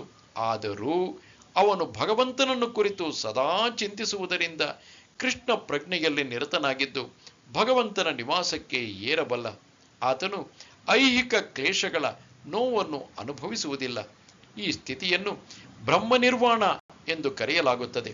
ಸದಾ ಭಗವಂತನಲ್ಲಿ ಮಗ್ನನಾಗಿರುವುದರಿಂದ ಐಹಿಕ ಕ್ಲೇಶಗಳು ಇಲ್ಲದಿರುವುದೇ ಈ ಸ್ಥಿತಿ. ಸ್ಪರ್ಶಾನ್ ಕೃತ್ವಾ ಬಹಿರ್ಬಾಹ್ಯಾಂ ಚಕ್ಷಶ್ಚೈವಾಂತರೆ ಭ್ರುವೋಃ ಪ್ರಾಣಾಪಾನೌ ಸಮೌ ಕೃತ್ವಾ ನಾಸಾಭ್ಯಂತರಚಾರಿಣೌ ಯತೇಂದ್ರಿಯಮನೋಬುದ್ಧಿಃ ಮುನಿರ್ಮೋಕ್ಷಪರಾಯಣಃ ವಿಗತೇಚ್ಛಾ ಭಯಕ್ರೋಧಃ ಯಃ ಸದಾ ಮುಕ್ತ ಏವ ಸಃ. ಅಧ್ಯಾತ್ಮವಾದಿಯು ಹೊರಗಿರುವ ಇಂದ್ರಿಯ ವಿಷಯಗಳನ್ನು ದೂರ ಮಾಡಿ ಕಣ್ಣುಗಳನ್ನು, ದೃಷ್ಟಿಯನ್ನು ಎರಡು ಹುಬ್ಬುಗಳ ನಡುವೆ ಕೇಂದ್ರೀಕರಿಸಿ ಶ್ವಾಸೋಚ್ಛ್ವಾಸಗಳನ್ನು ಮೂಗಿನ ಹೊಳ್ಳೆಗಳಲ್ಲಿ ನಿಲ್ಲಿಸಿ ಆ ಮೂಲಕ ಮನಸ್ಸನ್ನು, ಇಂದ್ರಿಯಗಳನ್ನು, ಬುದ್ಧಿಯನ್ನು ನಿಯಂತ್ರಿಸಿ ಮೋಕ್ಷವನ್ನೇ ಗುರಿಯನ್ನಾಗಿ ಮಾಡಿಕೊಂಡಿರುತ್ತಾನೆ. ಇಂತಹ ಅಧ್ಯಾತ್ಮವಾದಿಯು ಆಸೆ, ಭಯ ಮತ್ತು ಕ್ರೋಧಗಳಿಂದ ಮುಕ್ತನಾಗುತ್ತಾನೆ. ಸದಾ ಈ ಸ್ಥಿತಿಯಲ್ಲಿ ಇರುವವನು ನಿಶ್ಚಯವಾಗಿಯೂ ಮುಕ್ತನಾದವನು. ಕೃಷ್ಣ ಪ್ರಜ್ಞೆಯಲ್ಲಿ ನಿರತನಾದವನು ಕೂಡಲೇ ತನ್ನ ಆಧ್ಯಾತ್ಮಿಕ ಗುರುತನ್ನು ಕಂಡುಕೊಳ್ಳಬಹುದು. ಆಗ ಆತನು ಭಕ್ತಿ ಸೇವೆಯಿಂದ ಭಗವಂತನನ್ನು ಅರಿಯಬಹುದು. ಭಕ್ತಿ ಸೇವೆಯಲ್ಲಿ ಚೆನ್ನಾಗಿ ನೆಲೆಯನ್ನು ಕಂಡುಕೊಂಡ ಮನುಷ್ಯನು ಅಲೌಕಿಕ ಸ್ಥಿತಿಗೆ ಏರುತ್ತಾನೆ. ಆಗ ಆತನು ತನ್ನ ಕಾರ್ಯಕ್ಷೇತ್ರದಲ್ಲಿ ಭಗವಂತನ ಸಾನ್ನಿಧ್ಯವನ್ನು ಅನುಭವಿಸುವ ಯೋಗ್ಯತೆಯನ್ನು ಪಡೆದುಕೊಳ್ಳುತ್ತಾನೆ. ಈ ವಿಶಿಷ್ಟ ಸ್ಥಿತಿಯನ್ನು ಬ್ರಹ್ಮ ನಿರ್ವಾಣ ಎಂದು ಕರೆಯುತ್ತಾರೆ. ಬ್ರಹ್ಮ ನಿರ್ವಾಣದ ತತ್ವಗಳನ್ನು ವಿವರಿಸಿದ ನಂತರ ಭಗವಂತನು ಅಷ್ಟಾಂಗ ಯೋಗ ಎನ್ನುವ ಯೋಗಾಭ್ಯಾಸದಿಂದ ಆ ಸ್ಥಿತಿಯನ್ನು ತಲುಪುವುದು ಹೇಗೆ ಎಂದು ಅರ್ಜುನನಿಗೆ ಬೋಧಿಸುತ್ತಾನೆ. ಅಷ್ಟಾಂಗ ಯೋಗವನ್ನು 8 ಬಗೆಯ ಕ್ರಮಗಳಲ್ಲಿ ವಿಭಾಗಿಸಬಹುದು. ಆ ಕ್ರಮಗಳಿಗೆ ಯಮ, ನಿಯಮ, ಆಸನ, ಪ್ರಾಣಾಯಾಮ, ಪ್ರತ್ಯಾಹಾರ, ಧಾರಣ, ಧ್ಯಾನ ಮತ್ತು ಸಮಾಧಿ ಎಂದು ಹೆಸರು. 6ನೆಯ ಅಧ್ಯಾಯದಲ್ಲಿ ಯೋಗದ ವಿಷಯವನ್ನು ಸ್ಪಷ್ಟವಾಗಿ ವಿವರಿಸಿದೆ. 5ನೆಯ ಅಧ್ಯಾಯದ ಕೊನೆಯಲ್ಲಿ ಅದನ್ನು ಪೂರ್ವಭಾವಿಯಾಗಿ ಅಷ್ಟೇ ವಿವರಿಸಿದೆ. ಯೋಗದಲ್ಲಿ ಪ್ರತ್ಯಾಹಾರ ಪ್ರಕ್ರಿಯೆಯಿಂದ ಶಬ್ದ, ಸ್ಪರ್ಶ, ರೂಪ, ರುಚಿ ಮತ್ತು ವಾಸನೆ ಮೊದಲಾದ ಇಂದ್ರಿಯ ವಿಷಯಗಳನ್ನು ದೂರವಿಡಬೇಕು. ಅನಂತರ ಕಣ್ಣಿನ ನೋಟವನ್ನು ಎರಡು ಹುಬ್ಬುಗಳ ಮಧ್ಯೆ ನಿಲ್ಲಿಸಿ ಕಣ್ಣನ್ನು ಅರ್ಧ ಮುಚ್ಚಿ ಮೂಗಿನ ಕೊನೆಯಲ್ಲಿ ಕೇಂದ್ರೀಕರಿಸಬೇಕು. ಕಣ್ಣನ್ನು ಸಂಪೂರ್ಣವಾಗಿ ಮುಚ್ಚಿ ಪ್ರಯೋಜನವಿಲ್ಲ, ಏಕೆಂದರೆ ಆಗ ನಿದ್ರೆ ಮಾಡಿಬಿಡುವ ಸಂಭವವಿದೆ. ಕಣ್ಣನ್ನು ಸಂಪೂರ್ಣವಾಗಿ ತೆರೆದೂ ಪ್ರಯೋಜನವಿಲ್ಲ, ಏಕೆಂದರೆ ಆಗ ಇಂದ್ರಿಯ ವಸ್ತುಗಳಿಂದ ಆಕರ್ಷಿತರಾಗುವ ಅಪಾಯವಿದೆ. ದೇಹದಲ್ಲಿ ಮೇಲಕ್ಕೆ ಹೋಗುವ ಮತ್ತು ಕೆಳಕ್ಕೆ ಹೋಗುವ ಗಾಳಿಯನ್ನು ತಟಸ್ಥಗೊಳಿಸಿ ಉಸಿರಾಟವನ್ನು ಹೊಳ್ಳೆಗಳಲ್ಲಿ ನಿಯಂತ್ರಿಸಬೇಕು. ಇಂತಹ ಯೋಗಾಭ್ಯಾಸದಿಂದ ಮನುಷ್ಯನು ಇಂದ್ರಿಯಗಳ ಮೇಲೆ ಹತೋಟಿಯನ್ನು ಪಡೆಯಬಹುದು, ಬಾಹ್ಯ ಇಂದ್ರಿಯ ವಸ್ತುಗಳಿಂದ ದೂರವಿರಬಹುದು. ಹೀಗೆ ಬ್ರಹ್ಮನಲ್ಲಿ ಮುಕ್ತಿ ಪಡೆಯಲು ಸಿದ್ಧ ಮಾಡಿಕೊಳ್ಳಬಹುದು. ಈ ಯೋಗ ಪ್ರಕ್ರಿಯೆಯು ಮನುಷ್ಯನು ಎಲ್ಲಾ ಬಗೆಯ ಭಯ ಮತ್ತು ಕ್ರೋಧಗಳಿಂದ ಮುಕ್ತನಾಗಲು ಸಹಾಯ ಮಾಡುತ್ತದೆ. ಹೀಗೆ ಆಧ್ಯಾತ್ಮಿಕ ಸನ್ನಿವೇಶದಲ್ಲಿ ಪರಮಾತ್ಮನ ಸಾನ್ನಿಧ್ಯವನ್ನು ಅನುಭವಿಸಲು ನೆರವಾಗುತ್ತದೆ. ಬೇರೆ ಮಾತುಗಳಲ್ಲಿ ಹೇಳುವುದಾದರೆ, ಯೋಗ ತತ್ವಗಳ ಆಚರಣೆಗೆ ಕೃಷ್ಣ ಪ್ರಜ್ಞೆಗೆ ಅತ್ಯಂತ ಸುಲಭವಾದ ಪ್ರಕ್ರಿಯೆ. ಇದನ್ನು ಮುಂದಿನ ಅಧ್ಯಾಯದಲ್ಲಿ ಸಂಪೂರ್ಣವಾಗಿ ವಿವರಿಸಲಾಗಿದೆ. ಕೃಷ್ಣ ಪ್ರಜ್ಞೆ ಇರುವ ಮನುಷ್ಯನು ಸದಾ ಭಕ್ತಿ ಸೇವೆಯಲ್ಲಿ ನಿರತನಾಗಿರುವನು. ಇದರಿಂದ ತನ್ನ ಇಂದ್ರಿಯಗಳನ್ನು ಬೇರೆ ಯಾವುದೇ ಕಾರ್ಯದಲ್ಲಿ ತೊಡಗಿಸುವ ಅಪಾಯವನ್ನು ದೂರ ಇಡುವನು. ಇಂದ್ರಿಯಗಳ ನಿಯಂತ್ರಣಕ್ಕೆ ಅಷ್ಟಾಂಗ ಯೋಗಕ್ಕಿಂತ ಇದೇ ಉತ್ತಮ ಮಾರ್ಗ. ಭೋಕ್ತಾರಂ ಯಜ್ಞ ತಪಸಾಂ ಸರ್ವಲೋಕಮಹೇಶ್ವರಂ ಸುಹೃದಂ ಸರ್ವಭೂತಾನಾಂ ಜ್ಞಾತ್ವಾ ಮಾಂ ಶಾಂತಿಮೃಚ್ಛತಿ. ನನ್ನ ವಿಷಯವಾಗಿ ಸಂಪೂರ್ಣ ಪ್ರಜ್ಞೆಯನ್ನಿಟ್ಟುಕೊಂಡು ಎಲ್ಲ ಯಜ್ಞಗಳ ಮತ್ತು ತಪಸ್ಸುಗಳ ಕಟ್ಟ ಕಡೆಯ ಭೋಕ್ತೃ ನಾನೇ, ಎಲ್ಲ ಲೋಕಗಳ ಮತ್ತು ದೇವತೆಗಳ ಪರಮ ಪ್ರಭು ನಾನೇ, ಮತ್ತು ಎಲ್ಲ ಜೀವಿಗಳ ಉಪಕಾರಿಯೂ ಹಿತೈಷಿಯೂ ನಾನೇ ಎಂದು ಅರಿತ ಮನುಷ್ಯನು ಐಹಿಕ ದುಃಖಗಳ ಯಾತನೆಯಿಂದ ಮುಕ್ತನಾಗಿ ಶಾಂತಿಯನ್ನು ಪಡೆಯುವನು. ಮಾಯಾ ಶಕ್ತಿಯ ಹಿಡಿತಕ್ಕೆ ಸಿಕ್ಕ ಎಲ್ಲ ಬದ್ಧ ಆತ್ಮಗಳಿಗೂ ಐಹಿಕ ಜಗತ್ತಿನಲ್ಲಿ ಶಾಂತಿಯನ್ನು ಪಡೆಯುವ ಕಾತರವಿರುತ್ತದೆ. ಆದರೆ ಅವರಿಗೆ ಶಾಂತಿಯ ಸೂತ್ರವು ಗೊತ್ತಿರುವುದಿಲ್ಲ. ಅದನ್ನು ಭಗವದ್ಗೀತೆಯ ಈ ಭಾಗದಲ್ಲಿ ವಿವರಿಸಲಾಗಿದೆ. ಅತ್ಯಂತ ಶ್ರೇಷ್ಠ ಶಾಂತಿ ಸೂತ್ರ ಇದಿಷ್ಟೇ: ಎಲ್ಲ ಮನುಷ್ಯರ ಕಾರ್ಯಗಳ ಫಲವು ಶ್ರೀಕೃಷ್ಣನದೇ. ಅವನೇ ಎಲ್ಲ ಲೋಕಗಳ ಮತ್ತು ಎಲ್ಲ ದೇವತೆಗಳ ಒಡೆಯ. ಆದುದರಿಂದ ಮಾನವರು ಸರ್ವಸ್ವವನ್ನು ಭಗವಂತನ ದಿವ್ಯ ಸೇವೆಗೆ ಅರ್ಪಿಸಬೇಕು. ಅವನಿಗಿಂತ ಯಾರೂ ಶ್ರೇಷ್ಠರಲ್ಲ. ದೇವತೆಗಳಲ್ಲಿ ಶ್ರೇಷ್ಠರಾದ ಶಿವ ಮತ್ತು ಬ್ರಹ್ಮರಿಗಿಂತ ಅವನು ಶ್ರೇಷ್ಠನು.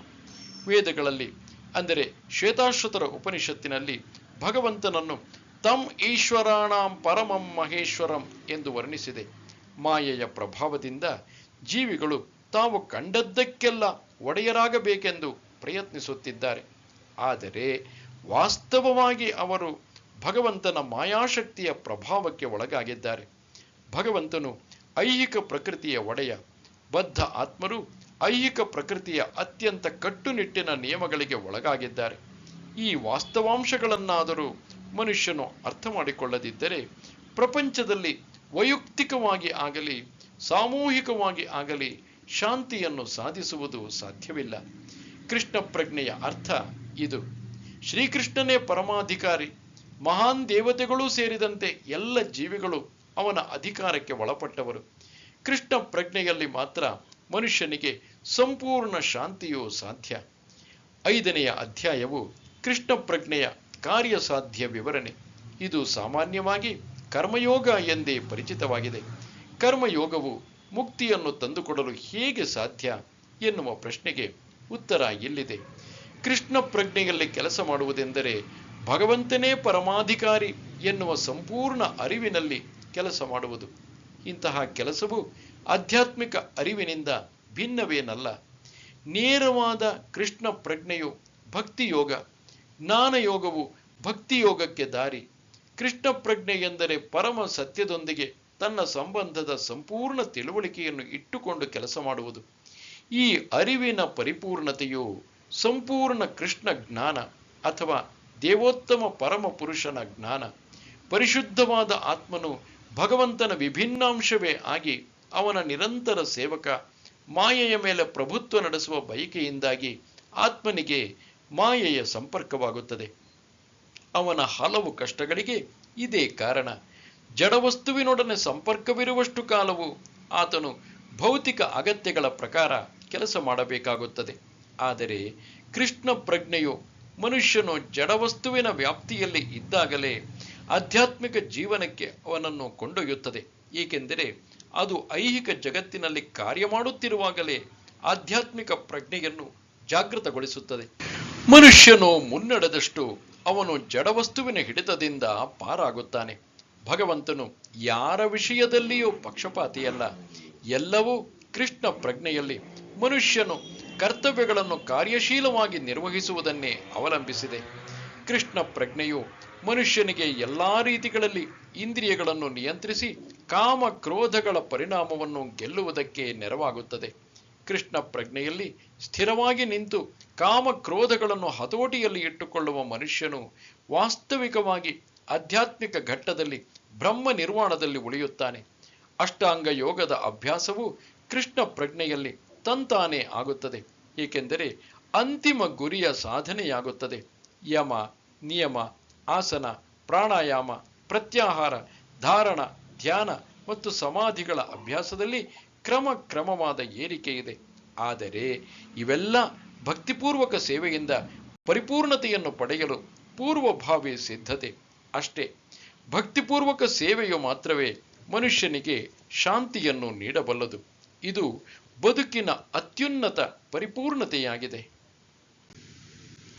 ಓಂ ತತ್ಸದಿತಿ ಶ್ರೀಮದ್ಭಗವದ್ಗೀತಾಸು ಉಪನಿಷತ್ಸು ಬ್ರಹ್ಮವಿದ್ಯಾಯಾಂ ಯೋಗಶಾಸ್ತ್ರೇ ಶ್ರೀಕೃಷ್ಣಾರ್ಜುನ ಸಂವಾದೇ ಕರ್ಮಸನ್ಯಾಸಯೋಗೋ ನಾಮ ಪಂಚಮೋಧ್ಯಾಯಃ. ಇಲ್ಲಿಗೆ ಶ್ರೀಮದ್ ಭಗವದ್ಗೀತೆಯ ಕರ್ಮಯೋಗ ಅಂದರೆ ಕೃಷ್ಣ ಪ್ರಜ್ಞೆಯಲ್ಲಿ ಕಾರ್ಯ ಎಂಬ 5ನೆಯ ಅಧ್ಯಾಯದ ಭಕ್ತಿ ವೇದಾಂತ ಭಾವಾರ್ಥವು ಮುಗಿಯಿತು. ನಮಸ್ತೆ ಶಾರದೆ ದೇವಿ ಕಾಶ್ಮೀರ ಪುರವಾಸಿನಿ ತ್ವಾಮಹಂ ಪ್ರಾರ್ಥಯೇ ನಿತ್ಯಂ ವಿದ್ಯಾದಾನಂಚ ದೇಹಿಮೆ. ನಮಸ್ಕಾರ.